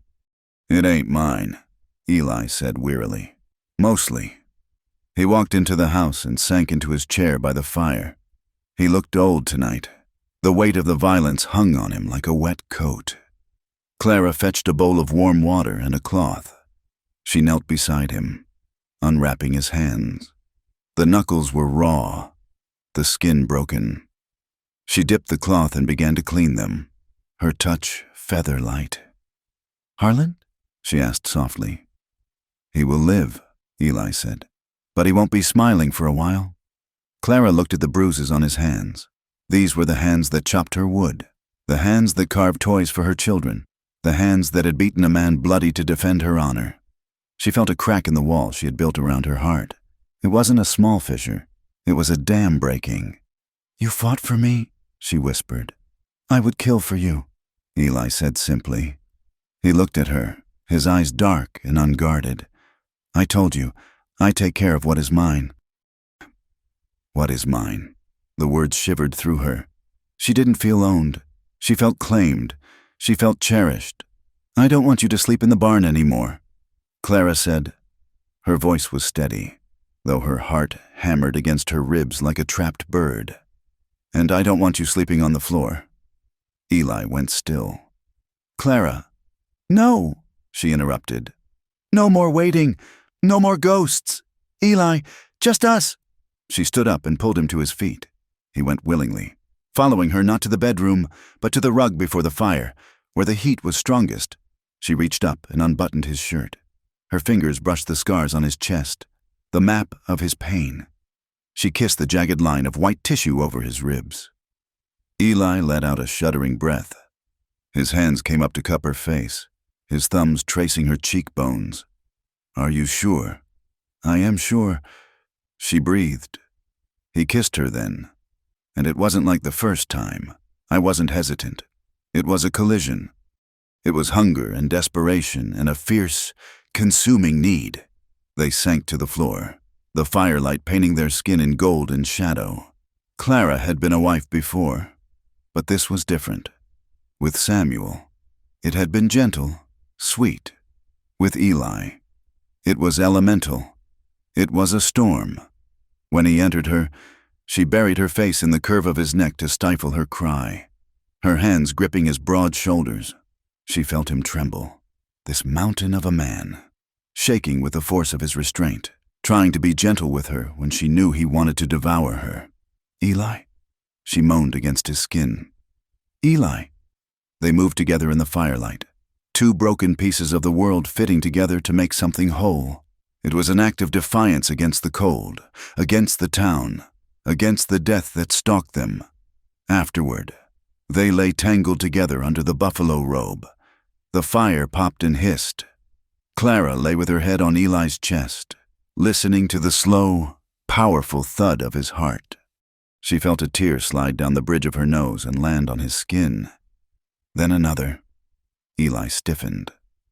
"Did I hurt you?" "No," Clara choked out. "No." "Then why are you crying?" "Because," Clara whispered, the sob catching in her throat. "I didn't think I would ever feel this again. I didn't think I was allowed to be wanted. I thought I was just a mouth to feed, a problem to be solved." Eli's arm tightened around her, pulling her closer. He kissed the top of her head. "You ain't a problem, Clara," he rumbled. "You are the only good thing that has happened to me in 20 years. She wept then, cleansing tears that washed away the shame of the winter, the humiliation of the butcher shop, the cold nights in the shack. She was not a widow. She was not a beggar. She was Eli Boone's wife. But happiness in Iron Creek was a fragile thing, easily shattered by the stones of judgment. Harlan McCrae did not take his beating in silence. He vanished from the public eye to nurse his wounds. But his money continued to work. He poured poison into the ears of the town. He spoke to the women's auxiliary. He spoke to the church elders. The following Saturday, Clara and Eli had to go to market. They needed grain for the horses. They rode into town side by side on the wagon seat. Clara wore her blue dress. She felt armored in it, armored in Eli's love. But the town felt different. The silence was sharper. People stopped on the boardwalks to watch them pass, their faces hard and closed. They walked to the general store. As Clara reached for the door handle, It opened from the inside. Mrs. Gable, the mayor's wife, stepped out. She was a large woman who wore her piety like a shield. Clara stepped back to let her pass. "Good morning, Mrs. Gable." Mrs. Gable looked at Clara. She looked at the blue dress. She looked at Eli standing a few paces behind. Then, with a look of pure, distilled hatred, she spat. The glob of spittle landed on the hem of Clara's blue skirt, a dark, ugly stain on the bright fabric. The street went silent. Clara stood frozen, staring at the spot. The shock was so physical it felt like a slap. Eli moved. It was a blur of motion. He stepped forward, his hand going to his gun belt, not to draw, but resting there with a lethal intent. His face was a mask of fury. "You apologize," Eli snarled, his voice shaking the storefront windows. "Mrs." Gable turned pale, backing up against the wall. "I will not. She is a harlot, living in sin with a murderer. The Reverend told us everything." "Eli, no," Clara said, grabbing his arm. She could feel the tension in his muscles, vibrating like a plucked wire. "Don't. She isn't worth it." "She spit on you," Eli said, his eyes not leaving the woman's face. "Let's go," Clara pleaded. "Please, Eli, for the children, don't make a scene." Eli looked at the terrified woman, then at the gathering crowd. He saw the judgment in their eyes. The butcher, the baker, the people Clara had known for years. They were all strangers now. He put his arm around Clara, shielding her with his body, and walked her back to the wagon. He lifted her up, his touch gentle despite his rage. They rode out of town without buying the grain. The spit dried on Clara's dress, a badge of their exile. That night, the mood in the cabin was somber. The children sensed it, eating their supper in quiet confusion. After the children were asleep, Eli stood by the window, looking out into the darkness. "We can leave," he said suddenly. Clara looked up from her mending. "What?" "We can pack the wagon," Eli said, turning to face her. "Head west, Oregon, California. There are places where no one knows us, where the name McCrae means nothing. I have some gold put away, enough to start over." He looked desperate. He wanted to protect her, and he knew his fists and his gun couldn't fight whispers. Clara looked at the cabin. She looked at the fire she had built. She looked at the garden where the potato shoots were just breaking the soil. She thought of the road, the hunger, the uncertainty. "No," Clara said. "Clara, they won't stop," Eli argued. "They will bleed us dry with their hate. I won't have you treated like a leper." "I am done running." "Eli," Clara said, standing up. She walked to him and placed her hands on his chest. "I ran from poverty. I ran from the cold. I will not run from a bitter man and a town of hypocrites. This is our home. We built this. We earned this." She looked up at him, her eyes fierce. "Let them talk. Let them spit. We have the land. We have each other. I will not give Harlan McCrae the satisfaction of seeing my back." Eli covered her hands with his. He sighed, a sound of resignation and immense pride. "You are a stubborn woman." "Clara Boone." "I am a survivor," she corrected, but the cost of staying was high. The next afternoon, Thomas came home from fishing in the creek. He was quiet, dragging his feet. He didn't run to show Eli his catch. Clara found him sitting on the porch steps, staring at his boots. "Thomas?" she asked, sitting beside him. "What's wrong?" The boy didn't look up. He picked at a loose splinter in the wood. "Mama," he asked, his voice small and trembling. "Are you a bad woman?" Clara felt her heart stop. "Why would you ask that?" "Some boys were by the bridge," Thomas whispered. "They threw rocks at me. They said you were a whore. They said Eli bought you." He looked up at her, tears tracking through the dirt on his face. "What is a whore, Mama?" Clara pulled him into her arms, burying her face in his neck so he wouldn't see her own tears. She held him tight, rocking him back and forth. How could she explain the cruelty of the world to a 7-year-old? How could she explain that she had almost done the unthinkable to save his life? She pulled back and held his face in her hands. "Thomas, look at me," she said firmly. People say mean things when they are angry or scared. But you know me. You know I love you. You know I love Sarah. You know Eli takes care of us. I know. Thomas sniffed. A bad woman is someone who hurts people. Clara said, someone who lies and steals. Have I ever done those things? No, Mama? Then you listen to me, not them. Clara said fiercely, we are a family, and we are good people. We are surviving, and there is no shame in that. Do you understand? Thomas nodded, wiping his nose on his sleeve. Clara kissed his forehead. Go wash up for supper. As he ran inside, Clara remained on the porch. She looked toward the horizon, where the sun was setting in a blaze of red. She had told Eli she wouldn't run, and she meant it. But as the shadows lengthened, she knew that Harlan McCrae would not be satisfied with insults and spit. He had failed to shame them into leaving. Now, he would try to burn them out. Clara reached into her apron pocket and touched the cold steel of the small derringer Eli had given her that morning. Keep it close, he had said. She stared at the darkening road. She was ready. The moon was buried behind a shroud of heavy, low-hanging clouds, leaving the valley in a suffocating darkness. The air was thick with the scent of ozone and impending rain, the kind of stillness that makes the hair on a dog's neck stand on end. Inside the cabin, the silence was absolute, save for the rhythmic ticking of the mantel clock and the soft breathing of the children in the back room. Clara lay awake. Beside her, Eli breathed deeply, but she knew the rhythm of his sleep. And this was not it. He was awake too, staring up at the rough-hewn beams of the ceiling, his body tense beneath the quilt. He is out there, Clara whispered into the dark. It wasn't a question. No, Eli rumbled, his voice vibrating against her shoulder. He ain't that brave. He's a man who fights with whispers and lawyers. Clara, not with his hands. But Eli was wrong. Desperation makes wolves of sheep. And Harlan McCrae was a man whose world was crumbling. His pride had been shattered in the saloon. His influence was waning as the town grew weary of his vendetta. And his obsession with Clara had curdled into a poisonous madness. The sound came from the barn, a dull thud, like a heavy boot against wood, followed by the high-pitched whinny of the roan gelding. Eli was out of bed before the sound had finished echoing. He pulled on his trousers and boots in the dark, his movements silent and practiced. He reached for the gun belt hanging on the bedpost, buckling it around his waist with a sharp clack of leather. Stay here, he commanded, his voice low. Bar the door. Eli, bar the door. Clara. He slipped out into the night, the heavy oak door closing behind him with a finality that made Clara's heart seize. She didn't bar it.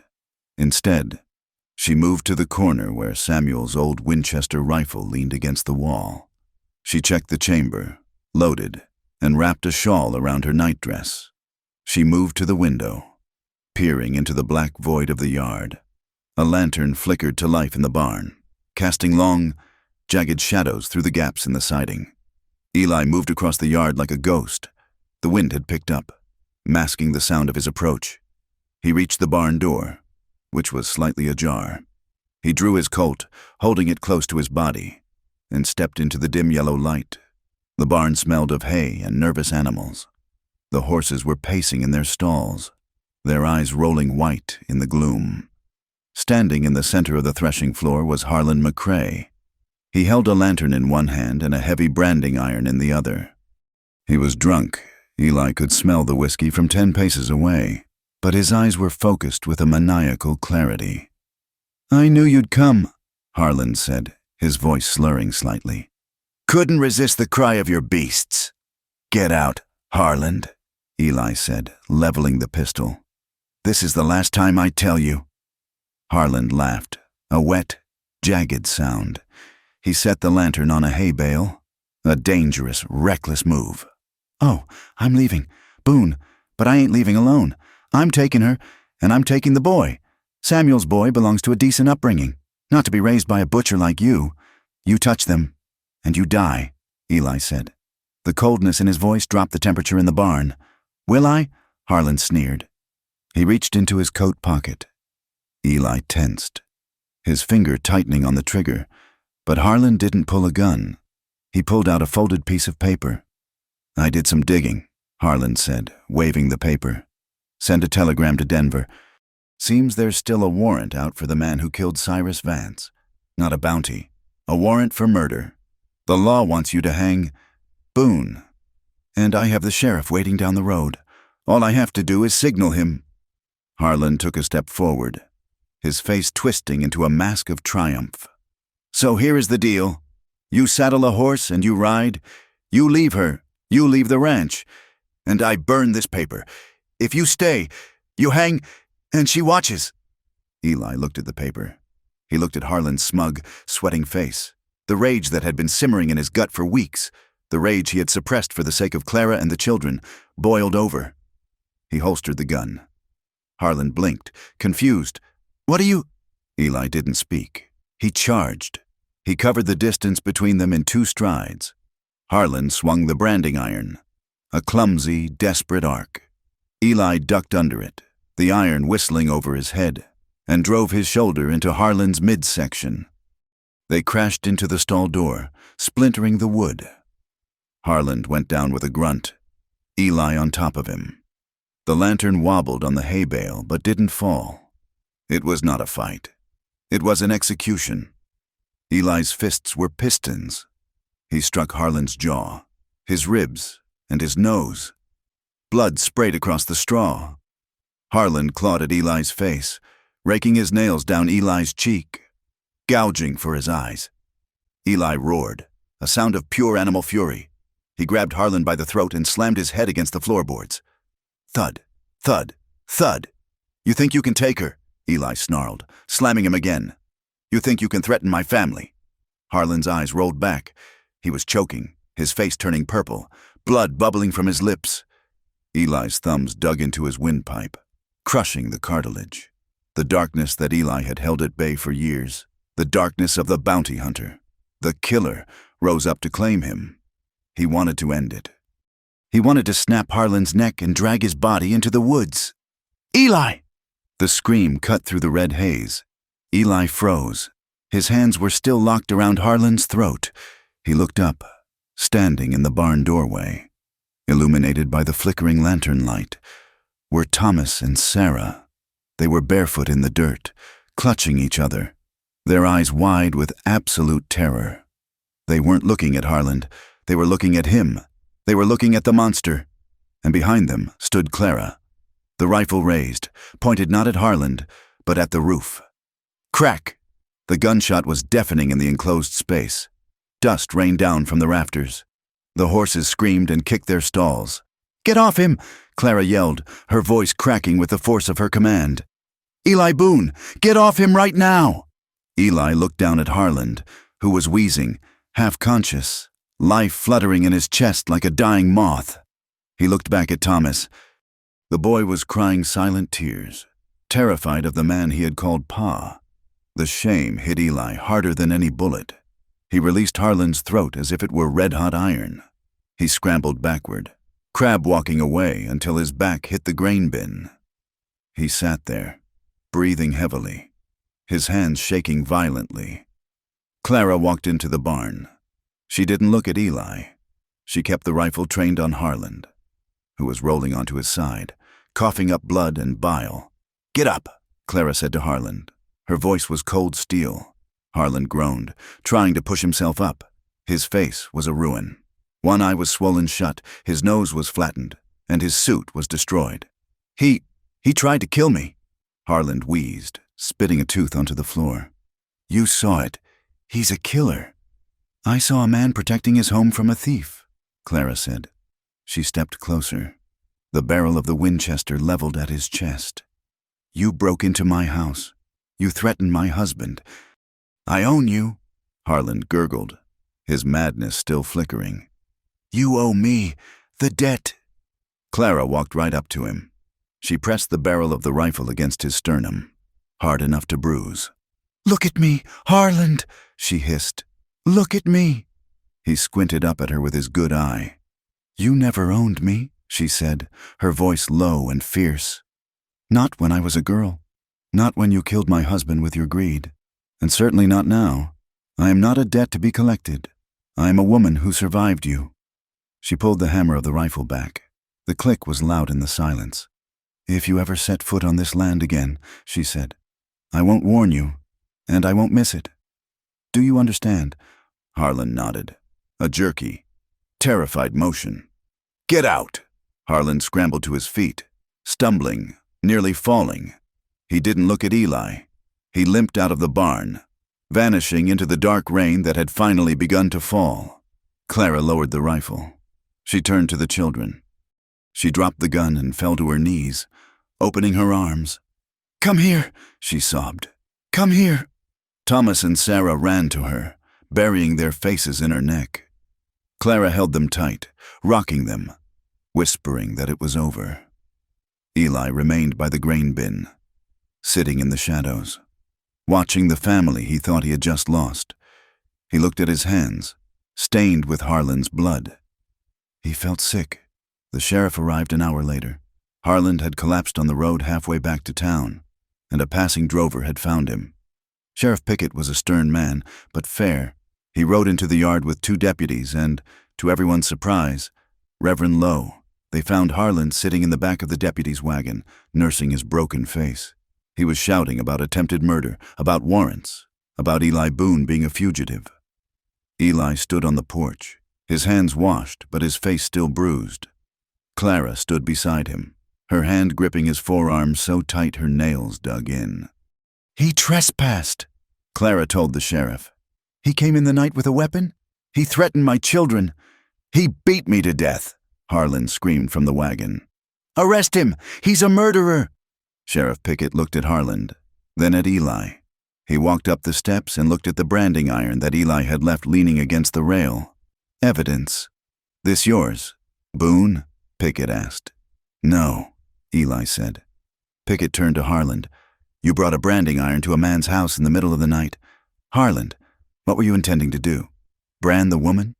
The gathered men, the deputies, even the drover, looked at Harlan with disgust. In the West, there were rules. You didn't bring violence to a woman and children in the dark. "He has a warrant!" Harlan shrieked. "In Denver, for Cyrus Vance!" Pickett paused. He looked at Eli. "Is that true, son?" Eli opened his mouth to confess, to accept the chains. "My husband defended himself against a loan shark 3 years ago." Clara interrupted, her voice ringing clear in the night air. "He was a bounty hunter doing his job.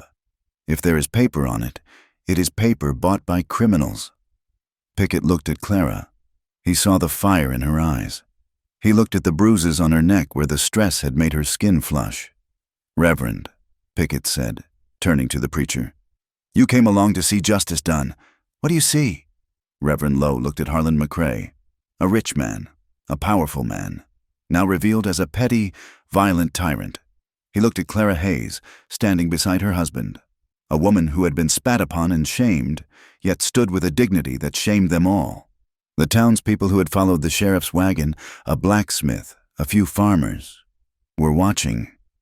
They had seen Harlan's cruelty.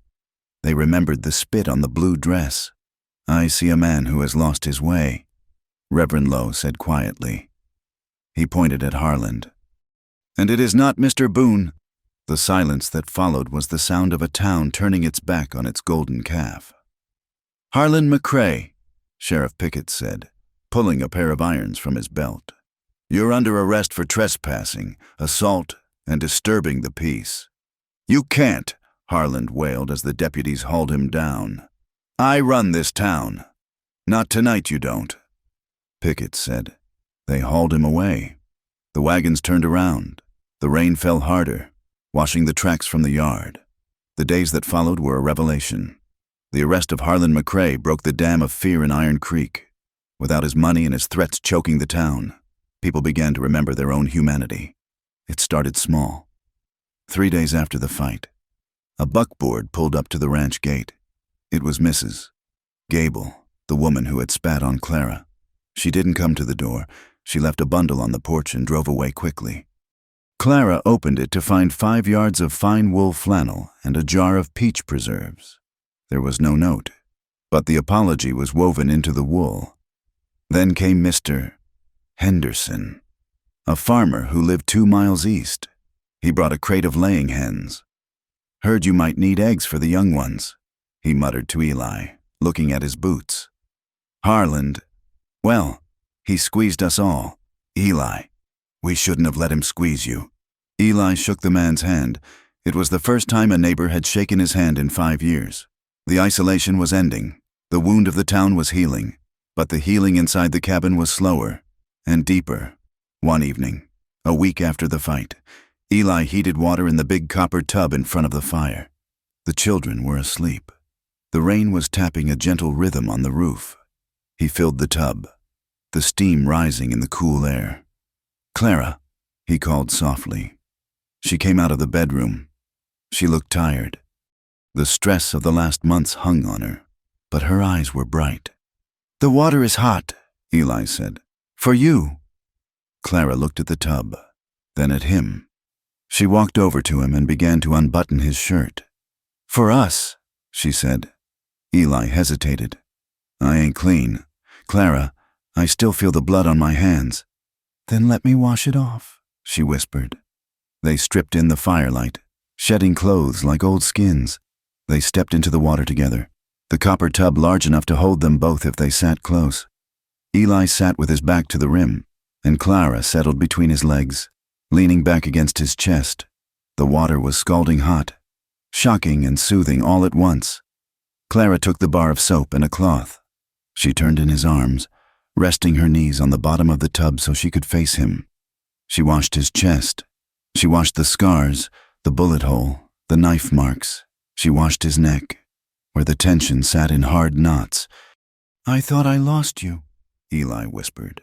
His eyes closed. In the barn, when Thomas looked at me, I thought I saw him seeing a devil. "He saw a father," Clara said firmly, running the soapy cloth over his broad shoulders. "He saw a man who would fight a dragon to save him. He told me yesterday that he wants to be strong like you." Eli opened his eyes. They were wet. "I nearly killed him." "Clara, I wanted to—" "But you didn't," Clara said. She reached up and cupped his wet face. "You stopped. That is the difference between a monster and a man. The monster doesn't stop." She leaned forward and kissed him. It was a slow, languid kiss, tasting of steam and soap. "I don't want just survival anymore, Eli," she murmured against his lips. "I don't want just a partnership. I don't want to just get through the winter." "What do you want?" Eli asked, his voice husk. "I want this," she said, moving her hips slightly in the water, pressing against him. "I want passion. I want to know that when you touch me, it isn't because you are protecting me, but because you cannot help yourself. I want to belong to you. Truly." Eli gripped her hips, pulling her closer until there was no space between them. "You have me, Clara. Every broken piece of me. I am yours."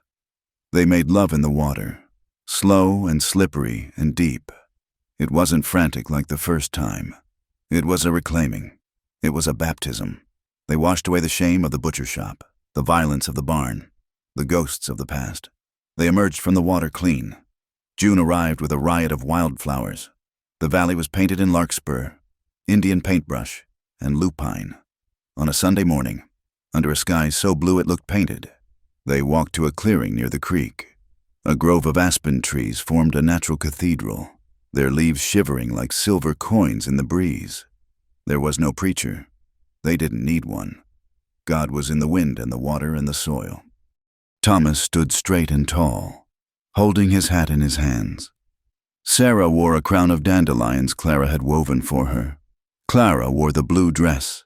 The stain was gone, scrubbed out with lie and determination. They stood facing each other. "I didn't have a ring before," Eli said, his voice thick with emotion. "I didn't have much of anything." He reached into his pocket and pulled out a leather cord. Hanging from it was a silver dollar. Clara recognized it.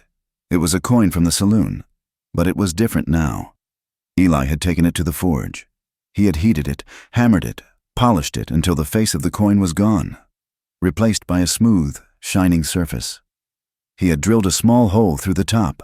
"This was the price of a life once," Eli said, holding it up. "Or so we thought. I kept it to remind me of what I saved. But I was wrong."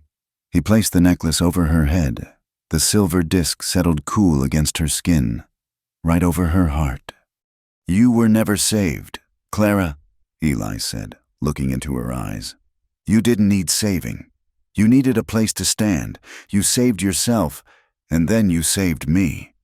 Clara touched the coin. It wasn't a symbol of shame anymore. It was a symbol of value.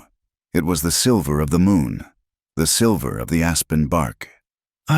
Clara," she whispered, her voice steady and strong. "Take you, Eli, not for food, not for wood, not for safety. I take you for your heart. I take you for your scars." She stepped closer and took his hands. "I was starving when I met you," she said. "But I am full now. I chose you, Eli Boone, in the snow, in the dark, in fear. I chose you, and I choose you now, in the light." Eli leaned down and kissed her. The children cheered, a high, joyous sound that startled a hawk from the branches above. They walked back to the cabin hand in hand, the four of them. The shadows of the past stretched long behind them, but they were walking into the sun. Harlan McCrae was in a jail cell in Cheyenne. The town of Iron Creek was learning to be kind again, and in the high pasture, the cattle were fat and the grass was tall. Clara touched the silver coin at her throat and smiled. She wasn't afraid of the winter anymore. Let it come. They had fire enough to last a lifetime. The high country summer arrived not with a whisper, but with a shout of green. The valley, so long entombed in the white silence of winter and the gray mud of spring, exploded into life. The meadow grass grew tall enough to brush the stirrups of a riding horse, swaying in the warm wind like a vast inland sea. The creek, no longer a torrent of ice melt, settled into a clear, musical run, flashing silver over stones that had been scrubbed clean by the season. At the Boone Ranch, the change was more than just weather. It was a resurrection. Clara Hayes, now Clara Boone in every sense of the word, stood in her garden. It was no longer the patch of desperate hope she had clawed out of the half-frozen mud in April. It was a fortress of abundance. Rows of pole beans climbed high on cedar stakes, their leaves forming a cool, green tunnel. Tomato vines, heavy with fruit that was just beginning to blush red, scented the air with their sharp, earthy perfume. Squash blossoms opened like golden trumpets in the morning sun, buzzing with fat bumblebees. Clara wiped her hands on her apron. She looked toward the pasture where the cattle grazed. The herd had grown. The calves that had been dropped in the wet spring were now sturdy and sleek, their coats shining with health. Eli had been right about the land. It was a hard, unforgiving country, but if you treated it with respect, it gave back tenfold. She walked to the edge of the garden, leaning against the split-rail fence. She watched the figure of her husband near the corral. Eli was working as a young colt, a skittish bay with a white star on its forehead. He moved with that fluid, quiet economy that still made her breath catch in her throat. He didn't force the animal. He invited it to trust him. It was hard to believe that 6 months ago. She had been standing in the snow outside a saloon, shivering in a coat too thin to stop the wind, bargaining away her soul for a sack of flour. That woman felt like a stranger now, a ghost who haunted a different life. The peace that had settled over the ranch was profound, but the news from town added a sweetness to the air that even the wildflowers couldn't match. Reverend Lowe was gone. It hadn't been a bolt of lightning that removed him, but the slow, grinding wheel of justice. After Harlan McCrae's arrest, the books of the town began to open. People started talking. It turned out the Reverend's condemnation of sinners didn't extend to his own ledger. He had been skimming from the collection plate for years, and worse. He had been taking donations from Harlan to turn a blind eye to the man's land grabs and intimidation tactics. When the truth came out, exposed by the very sheriff the Reverend had tried to manipulate, the town's piety turned to outrage. They didn't run him out on a rail. They simply stopped coming. He preached to empty pews for 2 Sundays, his voice echoing off the bare walls, until the silence drove him mad. He packed his bags in the dead of night and took the stagecoach east, leaving behind a scandal and a town that felt suddenly lighter. Clara heard the news from the miller when she went to buy grain. She didn't gloat. She didn't smile in triumph. She simply closed her eyes, took a deep breath of the flour-dusted air, and felt the last heavy chain of shame fall from her shoulders. The voice that had called her a whore from the pulpit was silenced. She was free. With the external threats gone, life on the ranch turned inward, focusing on the delicate work of building a future. Eli took his role as a father figure seriously, approaching it with the same methodical care he applied to breaking horses or mending fences. He saw that Thomas was growing, that the boy's eyes were always watching him, hungry for instruction. One afternoon, Clara looked out the window to see them walking toward the tree line. Eli carried his Winchester rifle. Thomas carried a tin can. She dried her hands and went to the porch to watch. They stopped at the edge of the clearing. Eli set the can on a stump, then walked back 20 paces. He knelt on one knee in the grass, bringing himself down to the boy's level. "A gun is a tool," Clara heard Eli's deep voice carry in the breeze. "It ain't a toy, and it ain't a voice. You don't use it to make people listen to you. You use it to put meat on the table or to stop a wolf. You understand?"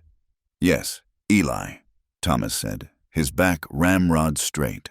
"And you never," Eli continued, handing the heavy rifle to the boy, "never pointed at something you don't intend to destroy. Once the bullet leaves the barrel, you can't call it back. It's gone forever, just like a harsh word, but with blood behind it." Clara watched as Eli adjusted Thomas's stance. He touched the boy's shoulder gently, correcting the angle of his elbow. He was teaching him to shoot, yes, but he was teaching him something far more important: consequence. He was teaching him that strength was not about violence, but about control. Thomas fired. The kick knocked him back a step, but he held on. The dirt kicked up 3 feet to the left of the can. "High and left," Eli said calmly. "You jerk the trigger. Squeeze it like you're squeezing a lemon. Slow." They stayed out there for an hour until Thomas finally sent the can spinning into the grass. The look on the boy's face, pure, unadulterated pride, was a light that rivaled the sun. Eli didn't cheer. He just nodded and ruffled the boy's hair. But Clara saw the softness in his eyes. That evening, after supper, Eli sat by the fire with a block of cedar wood and his pocket knife. He had been working on it for weeks, hiding it whenever Thomas came into the room. "Thomas," Eli said, "come here." The boy walked over. Eli held out his hand. Sitting in his palm was a horse.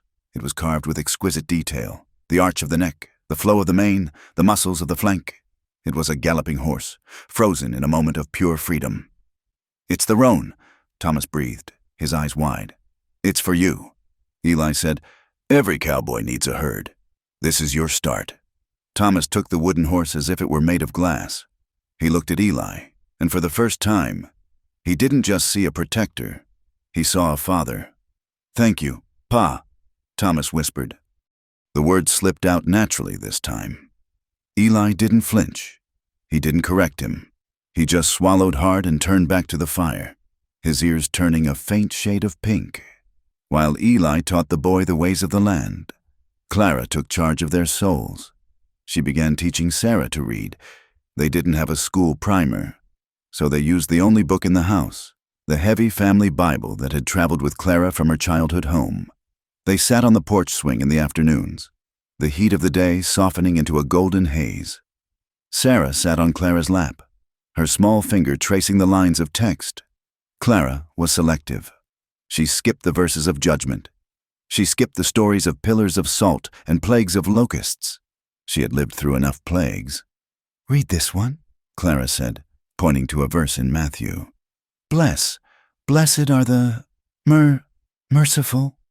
Sarah stumbled through the words, sounding them out phonetically. "For they shall obtain mercy." "That is right," Clara said, smoothing Sarah's hair. "Do you know what mercy is, baby?" Sarah thought for a moment, swinging her legs. Is it when Eli didn't hurt the bad man in the barn? Clara paused.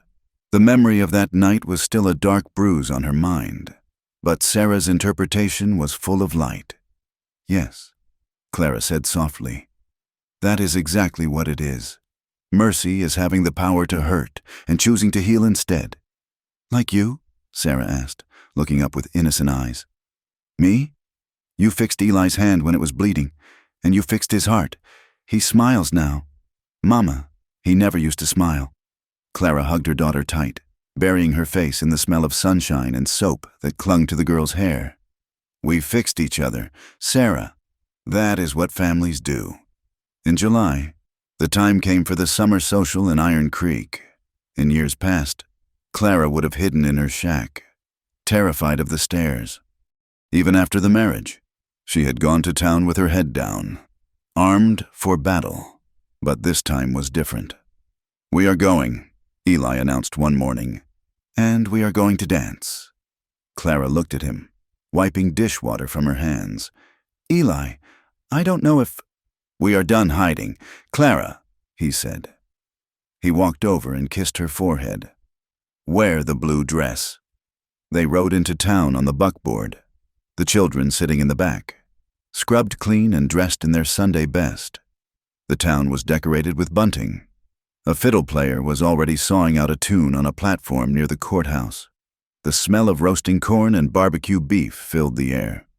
When Eli helped Clara down from the wagon, a hush rippled through the crowd nearby. They remembered the spit, they remembered the accusations, but they also remembered the truth that had come out about Harland and the preacher. They looked at Clara, standing tall in her blue calico, her silver coin necklace gleaming at her throat. They looked at Eli, clean-shaven and steady. They didn't look like sinners, they looked like victors. Eli offered her his arm. Mrs. Boone. Mr. Boone, she replied, taking it.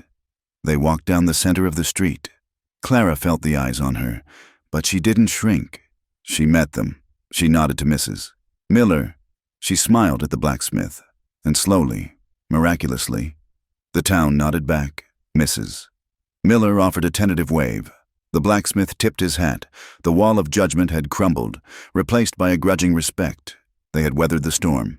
And in the West, survival was the only virtue that truly mattered. They reached the platform where the dancing had begun. The fiddler struck up a waltz, slow and sweet. Eli turned to her. He took her hand and placed his other hand on her waist. He pulled her close, closer than was perhaps proper for a public street, but not so close as to be scandalous. They are watching, Clara whispered, looking up at him. Let them watch, Eli said. His eyes locked on hers. Let them see what a man looks like when he is holding his whole world. He spun her. Clara threw her head back and laughed. It was a sound she hadn't made in years. A free, unburdened sound that rose up into the summer sky. They moved together with a grace that belied their rough lives. Two hardships that had found a rhythm. Right there, in the middle of the street, with the dust swirling around their boots and the town watching. Eli stopped spinning. He leaned down and kissed her. It wasn't a peck. It was a claim. It was deep and tender and entirely unashamed. When they broke apart, there was no jeering, there was no spitting. A few of the older women were smiling behind their fans. The butcher, the man who had once denied her scraps, looked away, shamed by their happiness. Clara held Eli's hand, squeezing it tight. They had won, not by fighting, not by leaving, but by staying and loving each other harder than the world could hate them. That night, the ride home was quiet. The children were asleep in the back, exhausted from the excitement. The moon was full, painting the prairie in shades of blue and silver. Clara sat close to Eli on the bench, her head resting on his shoulder. She watched the wheel of the stars turning overhead. She thought about the journey. She thought about the hunger that had felt like it would never end. She thought about the cold that had seeped into her bones. She thought of the desperate walk to the saloon and the man who had stopped her. It felt like a story told about someone else. When they got home, Eli carried the sleeping children inside. Clara lit the lantern on the table. As the light flared up, something caught her eye. It was a piece of brown wrapping paper lying on the table, weighed down by a stone. It was a drawing Sarah and Thomas must have made before they left for town. Clara picked it up. It was crude, drawn with charcoal from the fire and some chalk. It showed a house, their cabin, with smoke curling from the chimney in perfect spirals. Above it, a yellow sun with long rays beamed down. And standing in front of the house were 4 figures: a tall man with a big hat, a woman in a blue dress, a boy holding a horse, and a little girl holding a flower. But what made Clara's breath catch was that the figures were all holding hands, one unbroken chain.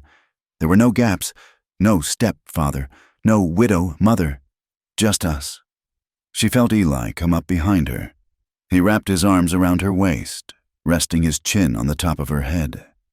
He looked down at the drawing. "They got my nose wrong," he rumbled softly. "I ain't that crooked." Clara laughed, a watery sound. "It is perfect." She turned in his arms, pressing her face into his shirt. The scent of him, leather, dust, and man, was the smell of home. "Eli," she whispered. "Yeah? I'm not afraid anymore." The words were simple, but they carried the weight of a mountain, the fear of starvation, of freezing, of judgment, of Harland, of being alone. It was all gone. It had been burned away by the fire in this hearth and the love of this man. Eli held her tighter. "I know, Clara, I know." Later, in the deep quiet of the night, Clara lay in the big bed beside him. The window was open to let in the cool night air. Outside, far off in the hills, a coyote howled, a lonely, wild sound. Once, that sound terrified her. It sounded like death waiting in the dark. Now, it just sounded like the song of the wild country that was their home. The cabin was warm. The woods settled with comforting creaks. She could hear the gentle snore of the man who had saved her life, and whom she had saved in return. Clara placed her hand on her stomach. It was still early yet, too early to show, but she knew. She felt the flutter, the deep, instinctual knowing of a mother. There was a new life growing inside her, a child made not from desperation or duty, but from love. A child who would never know the hunger of the mining camp. A child who would grow up on this land, with a father who carved wooden horses and a mother who taught mercy. She smiled in the dark. "We are going to need another room," she whispered to the sleeping house. Eli shifted in his sleep, his arm instinctively reaching out to drape over her waist, pulling her back against him. Clara closed her eyes. The past was a closed book. The future was a wide, open plain, stretching out as far as the eye could see, green and lush and full of promise. And for the first time in her life, Clara couldn't wait to see what the sunrise would bring. Thank you so much for listening to this story. It has been a journey walking the dusty roads of Iron Creek with Clara and Eli, witnessing their struggle from the bitter cold of winter to the warmth of a hard-won summer. I hope their story of redemption, resilience, and love touched your heart as much as it did mine to write it. I would love to hear from you. Please leave a comment below telling me where you are listening from. It is always amazing to see how far these stories travel. If you enjoyed this tale, please subscribe to From Wild West so you don't miss the next adventure. And finally, I'd love to know your thoughts in English. Did you think Eli made the right choice in sparing Harland? What was your favorite moment in their journey? Until next time, keep your fires burning and your hearts open.